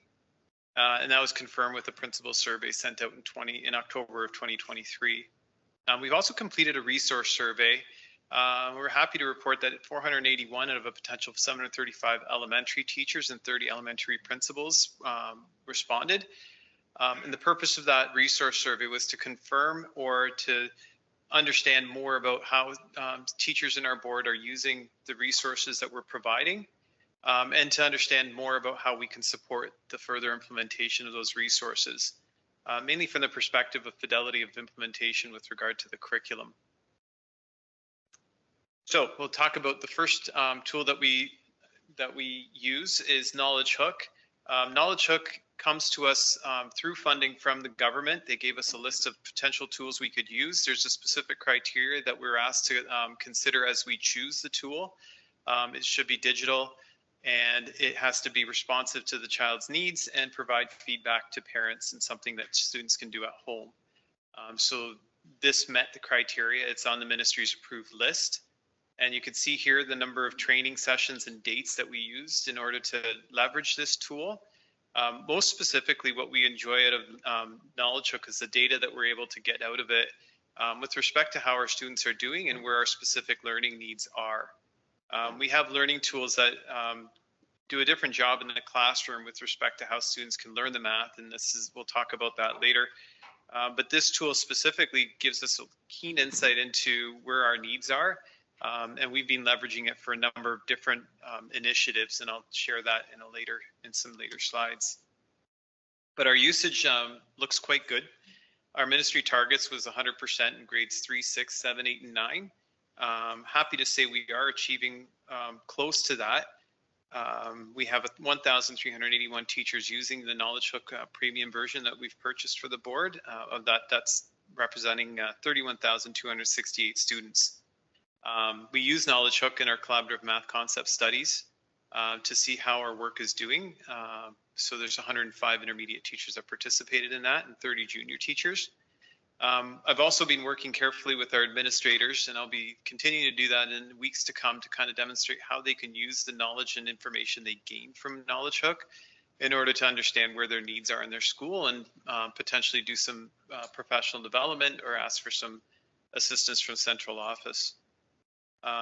So you can kind of see this correlated. The chart at the bottom there is the chart that we gathered from the resource survey. So it kind of corroborates that we actually do have close to 100% usage. We continue to strive for more, so we'll continue to take a look at how we can further support staff and students. Our resource survey did give us some feedback with that respect, and those areas that we can control, we will endeavor to do so in the months to come, in the years to come. Mathology is one of our learning tools that we use. It's an online digital textbook. I do want to say there's many times we get questions about if we can get a paper version of textbooks, but right now that doesn't really exist out there in the province. Most of the publishers have turned their tools digital. So we have the choice to use them or not use them, but we typically do not get the option to go for a paper version. So our grade 7 and 8 teachers were introduced to Mathology this year. Our grades 1 to 6 had access to it since 2022. We were able to use most of the lessons that are included in there whenever we are doing professional development to ensure that teachers developed a comfort level and understanding of how to use these tools in the classroom. Mathology demonstrated that the work that we did with our grade 7 and 8 teachers did have an impact, and that teachers were using this resource. We had a 100% participation rate, and we can see through the data that 75% of our teachers were using Mathology, keeping in mind that we have another online tool as well that's ours for life, which is Math Up, which was purchased in 2020. So teachers do have the ability to choose when we kind of provide both resources, which one they feel would meet their student needs or meet the criteria of a specific lesson. Collaborative concept studies were held across the district. Most specifically, we focused and targeted our attention to grade 7 and 9 teachers, following where the ministry has asked us to dedicate our attention with respect to funding. This was a 4-day concept study cycle. In junior, we focused specifically on multiplication, and in intermediate, in collaboration with our department heads, we chose fractions for 8 families of schools and the concept of integers for 2 families of schools. Students participated in a pre and post task using knowledge hooks so that we could understand the impact of the learning. We noted that majority of students showed gains based on the tasks that we had given them, and teachers completed a survey so we can understand the impact on their practice. The data here kind of demonstrates the growth that we typically had seen with regard to the work that we were doing. And from this data, we also continue to take a look at what can we understand more about student learning need. The data that we most particularly wanted to focus on was understanding that teachers actually showed that they did appreciate the professional development sessions and that there was growth in their learning. As you can see from the data here, for our 2 cycles for fractions, we generally had a majority of teachers agreeing or strongly agreeing that they learned things from those sessions. And then our integers concept studies, we had a majority saying again, agree or strongly agree that the learning was positive. So overall, 89 teachers, 95% of our 94 respondents indicated they had a better understanding of teaching the mathematical concept area that we covered. And a similar finding was in our multiplication with junior. With respect to communicating with families, schools across the district had a number of family math nights and STEAM nights. Our CPIC presentations took place in March. You're welcome to click on those links to take a look at some of the learning that took place. I know that parents, from the feedback I was getting, they very much enjoyed the sessions and felt that it was worthwhile and began to understand truly what was happening in their students, in their child's schools with regard to mathematics. We tended to put a specific focus on the learning that students are doing and some of the assessments that we use. So for example, parents had the opportunity to try sample EQAO test out. Parents had an opportunity to use knowledge hook, and parents had an opportunity to explore Caribou Map.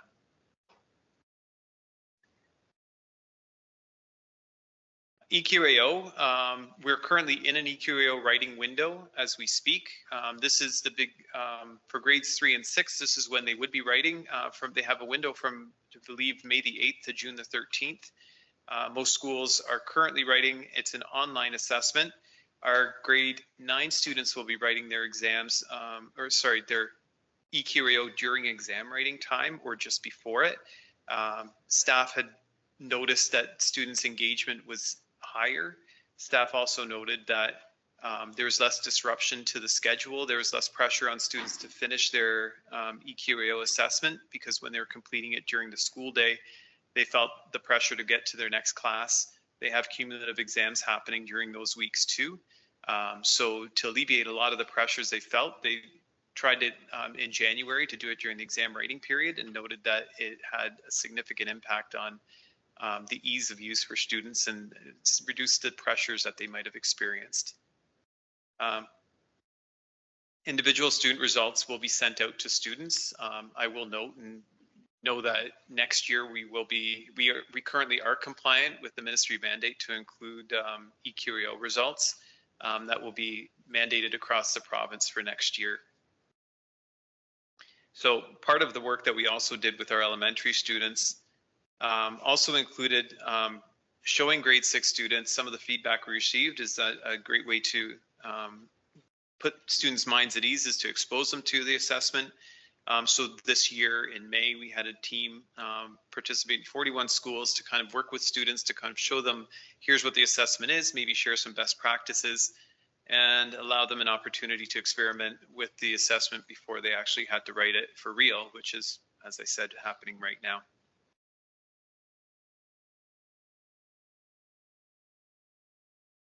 We continue to work with EQAO in our data analysis. Please know that we're also working carefully with our research team. The data that we receive is invaluable in terms of determining where we need to do some intervention work. So you'll notice that we did some intervention work through Do the Math. Plus, we've also entered a tutoring agreement with some organizations within our community. And based on the data that we received, we had high priority areas that we wanted to target for intervention. And we'll be determining later on how the tutoring supports worked out in collaboration with our tutoring partners. Staff also participated in an EQAO symposium to learn best practices and to understand more about how our data can be leveraged and used.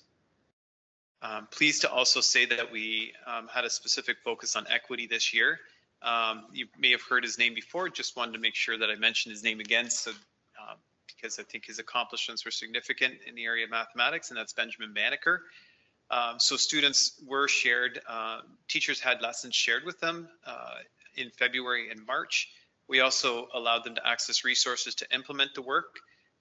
Throughout our board, we had students creating clocks to celebrate the accomplishment of Benjamin Banneker creating a wooden clock that was working until it entered into a fire, at which point it stopped. And we also, Benjamin Banneker was a mathematician who determined accurately in about 1787 when the solar eclipse would have happened in the United States. Rather exciting given all the events that were happening in April, but rest assured that no students were asked to go look at the sun. Our Caribou Math contest came with some pretty exciting results for our system. This is an online assessment tool and a competition. Students have the opportunity to write the competition 6 times throughout the year, starting in October, and the last time was in May, and we had some pretty special results that I will need to take a look at my speaking notes to kind of mention. And just honorable mention goes to a number of schools who participated and had some significant results. Our school in Oakville, St. Ignatius Loyola, placed first in the world in October for both grade 9 and 10 and 11 and 12. They placed third in the province in November for grade 9 and 10, first in the province in January for grade 11 and 12, first in the province for grade 11 and 12, and third in the province for grade 9 and 10 in February. First in the province for April in grades 9 and 10 and 11 and 12, and first in the province in May for grade 11 and 12, and third in the province for grades 9 and 10. Superintendent Nar just made sure I plugged that school for us.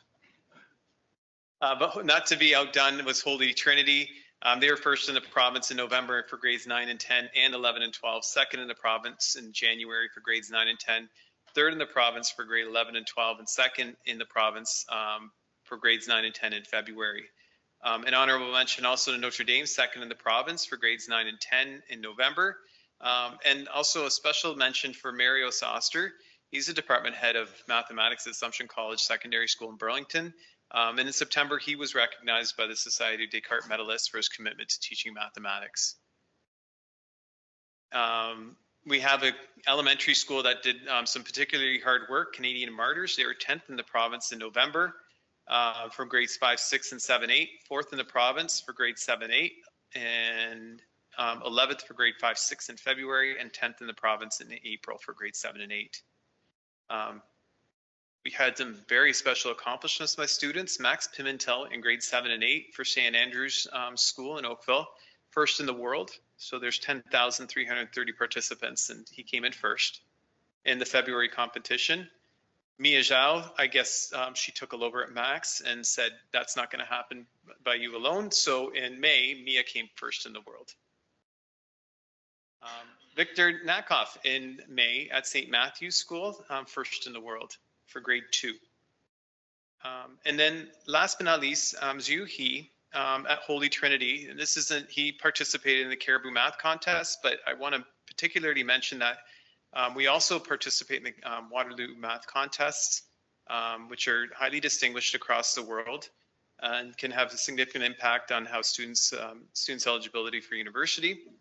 He scored a perfect 150 out of 150.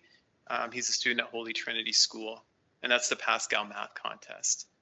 So my congratulations goes out to all of these students and the schools that supported their hard work. I'm looking forward to recognizing their accomplishments in my role as superintendent of mathematics in the days to come. And you can kind of see we had about 1,000 students that more or less participating in the Caribou Math Contest this year, and we'll be further promoting this again next year. with the excitement of knowing that now students have a good idea of what's to come and what to expect. We're also participating in a collective that's a national collective called the AIM Project. And the purpose of this is to develop a numeracy screener for our elementary students in the early years to identify any students that may potentially need some remediation at an early stage. 5 schools have been participating in this, and recently in May. Primary teachers from grade 2 participate in collecting data and completing the screener with students. I could tell you the enthusiasm was quite large, probably more enthusiastic than even I am sometimes when I talk about math. It's hard to believe. But there was a lot of enthusiasm to know that we have tools in development and that we're part of a collective that should give us some more insights into how our students are doing and where we might be able to develop some intervention work at an early stage, knowing that the earlier the intervention happens, the greater the outcome and the more positive the outcome is for students. This will be an ongoing relationship, and Veretta, which is also a company that works with EQAO and implementing the EQAO assessment, they're going to digitize this tool to make it easier to collect this information in the not so distant future. Again, I did mention this in the last presentation, but I would be remiss if I didn't mention the data that we had that supported how this intervention worked. This is Do the Math. Marilyn Birds is an author that comes from way back in the mathematics world. She developed a tool, an intervention program called Do the Math. We noticed from our special education team and the research team that we had some pretty positive results from grade 3 to 6 and speculated whether this might be of benefit to some of our grade 7 students who may have been struggling previously. So we used EQAO data, as I mentioned before, to determine which schools we might support with intervention.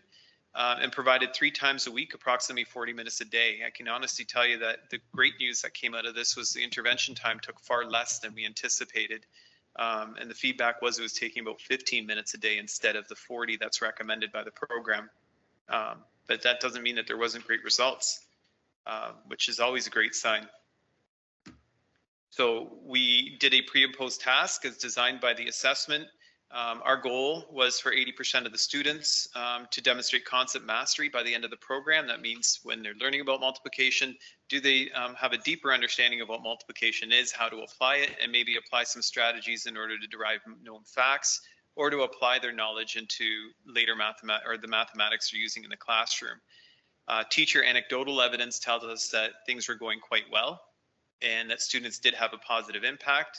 You can see by the chart below that's just a sample, and those are not real names, so it's okay. You can know this. But as you can kind of see on aggregate, we had an average score of 61%, which means 40% of students in the pre-assessment demonstrated concept mastery. That means about 70% above. In a post-assessment through this intervention, our average score was 86%, and we had 92% of their students demonstrating concept mastery.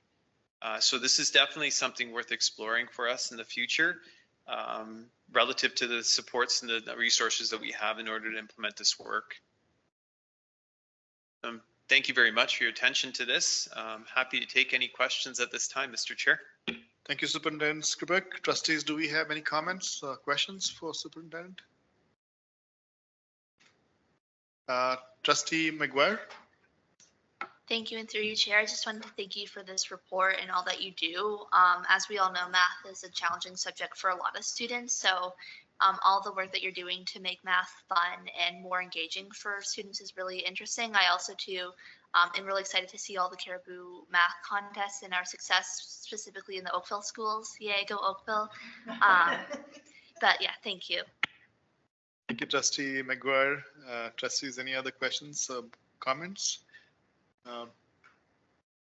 If not, yeah, thanks Superintendent Skripek for presenting this update and the results. There's lots of information for us to absorb, but it's a big board and there's lots of things happening all over. So thanks for presenting those excellent results and for achieving whatever you set out to do last year, and hopefully you'll use all those results for next year to build up on that. So thank you so much for presenting. Thank you. Thank you very much, Mr. Chair.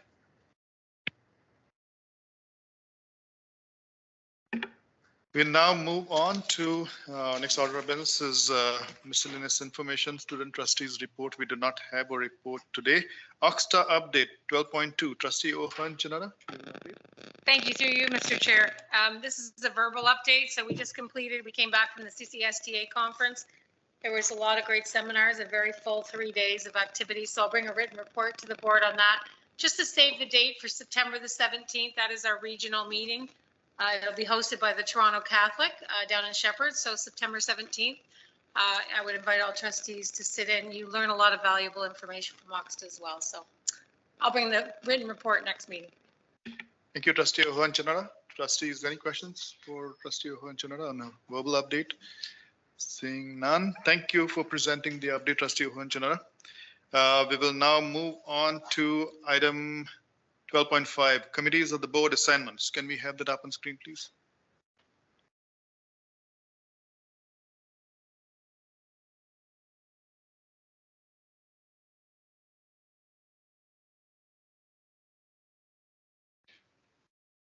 Thank you. This item was in the consent agenda, was requested to be removed out from the consent agenda.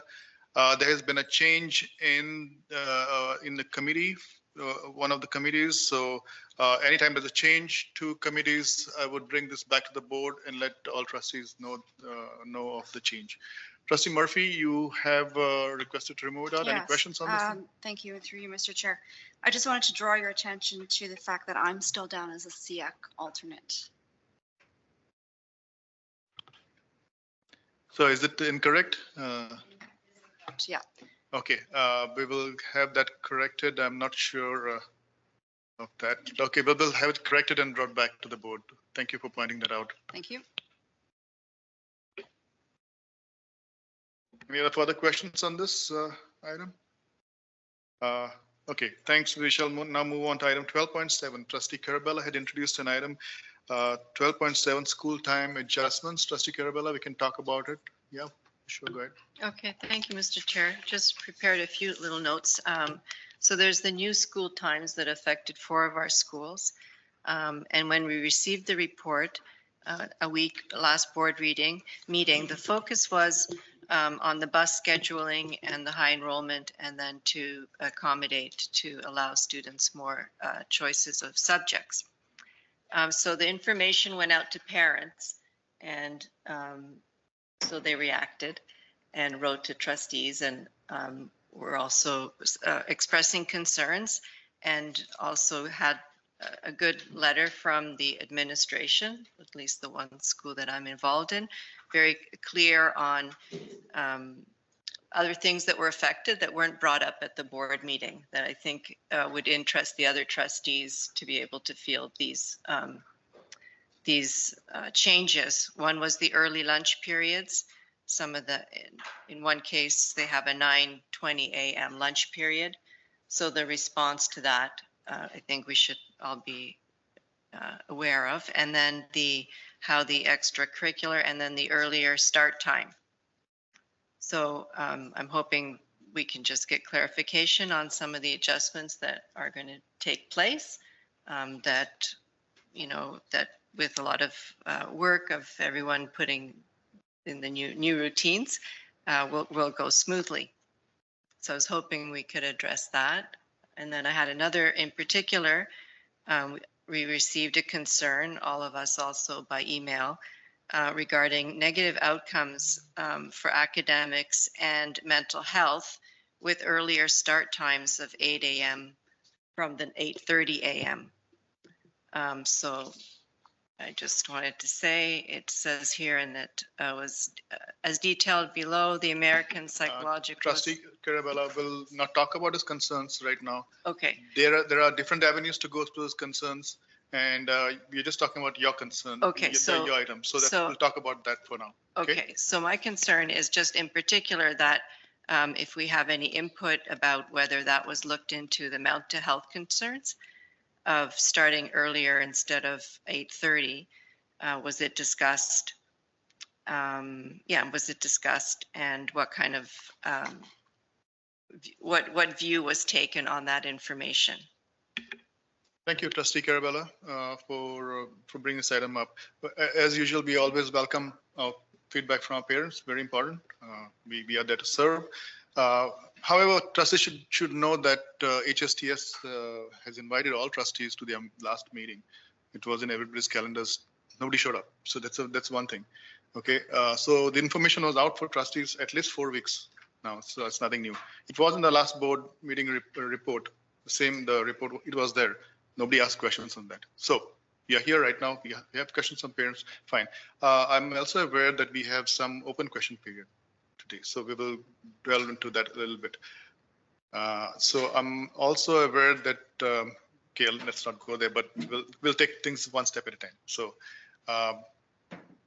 So yeah, your questions we can talk about, and right now I don't think staff has the information because you just put it up on the agenda.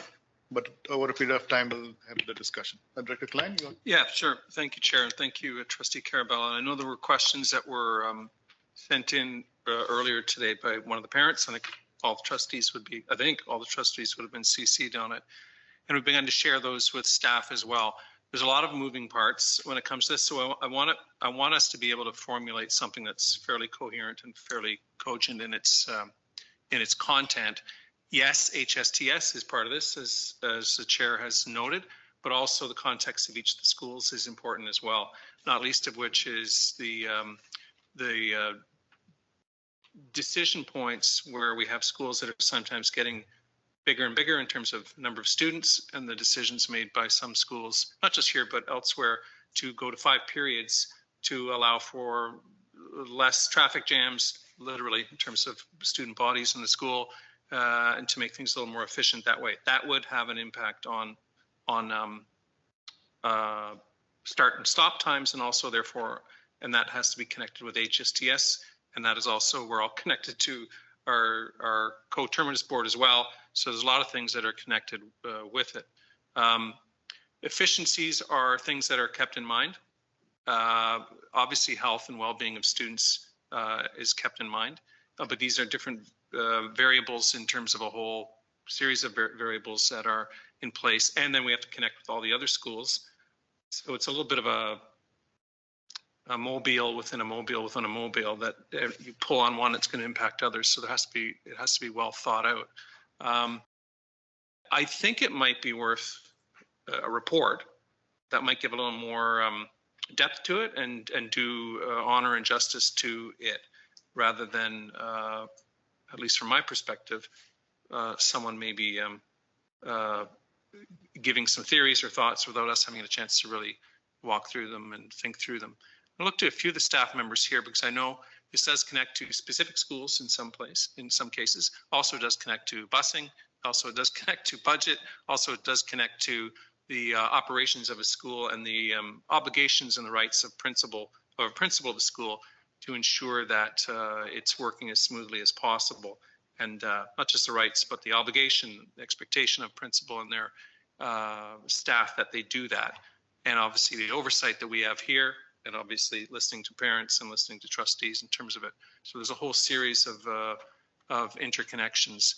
I know that in terms of a particular school and in terms of Superintendent Denolfo might be able to offer a little bit of background in terms of the decision points that were made.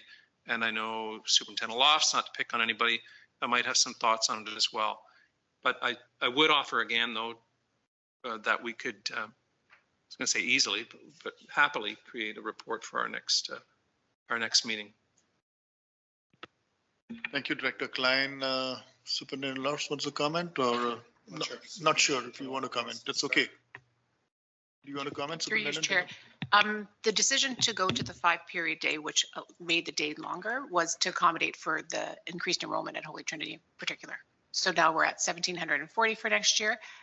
So by changing to that 5-period day, that was the decision that the school principal, together with the Catholic School Council, had discussed in February this year.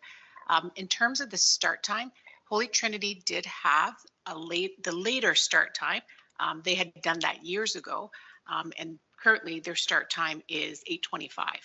Having said that, to go to the 5-period day, to keep that 8:25, meant that they would be finishing their school day after 3 o'clock, which has an impact on all the extracurricular activities that happen in the school community with other schools that participate in sports.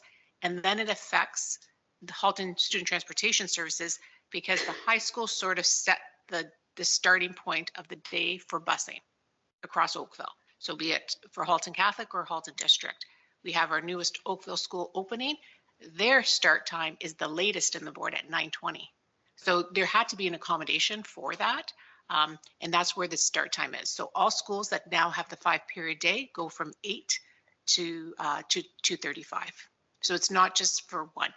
I hear the concern around, is it too early for the students? It's the hours that we have to educate the students within the day. And I think their students' mental health in the activities after school that they participate in is just as important as their start of their day. So I offer that as some of the insight. Okay. Thank you. Thanks, Trustee Carabello, for bringing it up. And we have some few questions at the end, I believe. You want to? I just want to say thank you, and I appreciate that. I appreciate all the different balls that had to be juggled and put together. And so that's, and I would really appreciate that report, because then everyone can understand better really the complexity and the adjustments that were made and accommodations that are being made. So, and, yeah, thank you. Revealed itself by the. And this is done on an annual basis, so that this is nothing new to our system. Director Klein? Yeah, I guess the other thing to echo is in terms of responding to student need, and I think we've noted student mental health, physical health, but mental health seems to be one that was highlighted in the questions and in the query.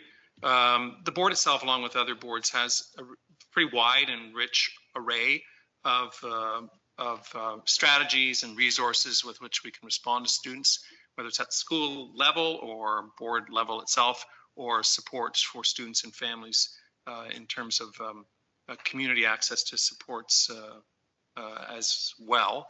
I'm not sure if Superintendent Jack Caldera has any more to add to that, but if there are students who are struggling, and if that might be part of it, and recognizing that's often not the entire part of it, but part of a whole series of things that many of our students struggle with, or all of our students struggle with, maybe at some point or another, we have a lot that we can offer. And I'm not sure if Superintendent, nope, you're shaking me down here. So I think I've probably said enough to it, and I think that would be able to help. Thank you. Trustee Lord, you have your hand up. McGuire, sorry. Your hand is up. You have a comment? Yeah, I just had a quick question. So after the whole communications came out with students from HT and Loyola learning about this new start time, I was talking to a lot of students and they were concerned about the early start time, just with are more students going to be late? How will this affect attendance? But I also understand the whole operation side of how we need this 5-period day to be able to accommodate it. And I know that it'll eventually have a positive impact on the student body. But I was just wondering, is there any way that the board can further communicate their, I guess, intentions and stuff and the positive impacts of this 5-period day to the student body, just so that it's not we're not all thinking students are like, why is the board doing this? Thank you. Director Klein? Yeah, thank you, Chair, and thank you, Trustee McGuire, for that. The answer is, can the board revisit communicating so it's more clear and more concise and cogent and understandable? Yes, we can absolutely do that. I do want to point out too that the Sacred Education Act, with which by which we steer our schools, does speak a bit to hours within which schools can start or stop. So you may or may not be happy to know that they can't start earlier than 8 o'clock. But the Education Act, which goes back again years into when we were more rural probably as well, it does say that that's a reasonable, according to the Ed Act, start time. You don't want to know the end time, Trustee McGuire. It's 5 o'clock would be the end time it could go. So those are the hours with which, the span of which a board or a school can have that. So if somebody says you're starting at 7:45, it's not true. Can't happen. Thank you. Thank you, trustees, for this discussion. With that, we shall now move on to open question period, item number 14. Director Klein, have any questions been submitted? Thought I said there were questions submitted. There were questions submitted. Can I take a look at them, Director Klein?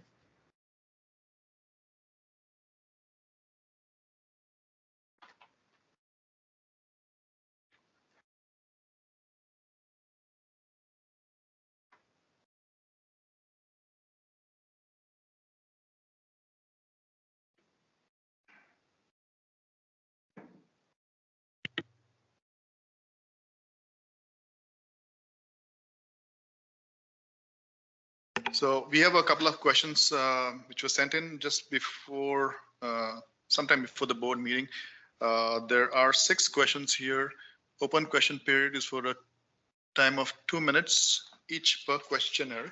Director Klein, are we able to answer some questions here, or you prefer to bring it later? I think we prefer to bring it later. Just, I think even to piggyback on what I was saying to Trustee Carabella earlier, the questions are all related to that, right? So it does talk about the consideration with regard to the start times, that for the person posing the questions were, in her opinion, just too early, and not before 8 o'clock, of course, but early nonetheless. And a series of questions around them, like how did we arrive at them? Were consideration done in terms of mental health, et cetera? And I think those are things that we could have as part of that report, if that would be reasonable to it. Thank you. So trustees, we will deal with this item through a report, which is more wholesome, I think so. Okay, so thank you, Director Klein.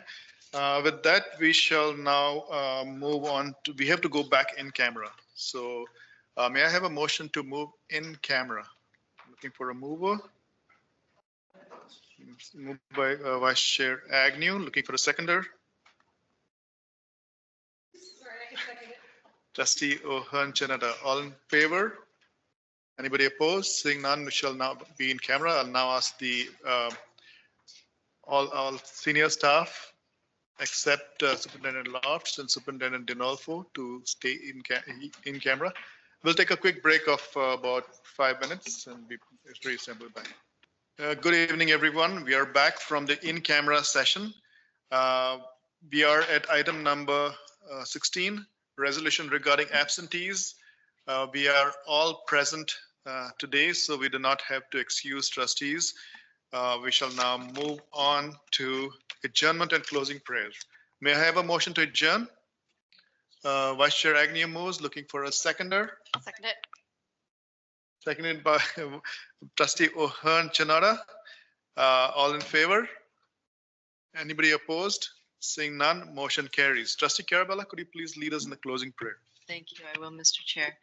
So looking forward, Friday, June 7th is the Feast of the Sacred Heart of Jesus, and on Saturday, June 8th, it's the Immaculate Heart of the Blessed Virgin Mary.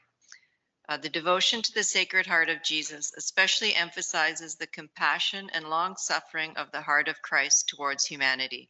The Sacred Heart of Jesus is not only radiant with love for us, but it is a wounded heart, encircled by thorns and pierced, the heart we tried to kill, a love we tried to extinguish.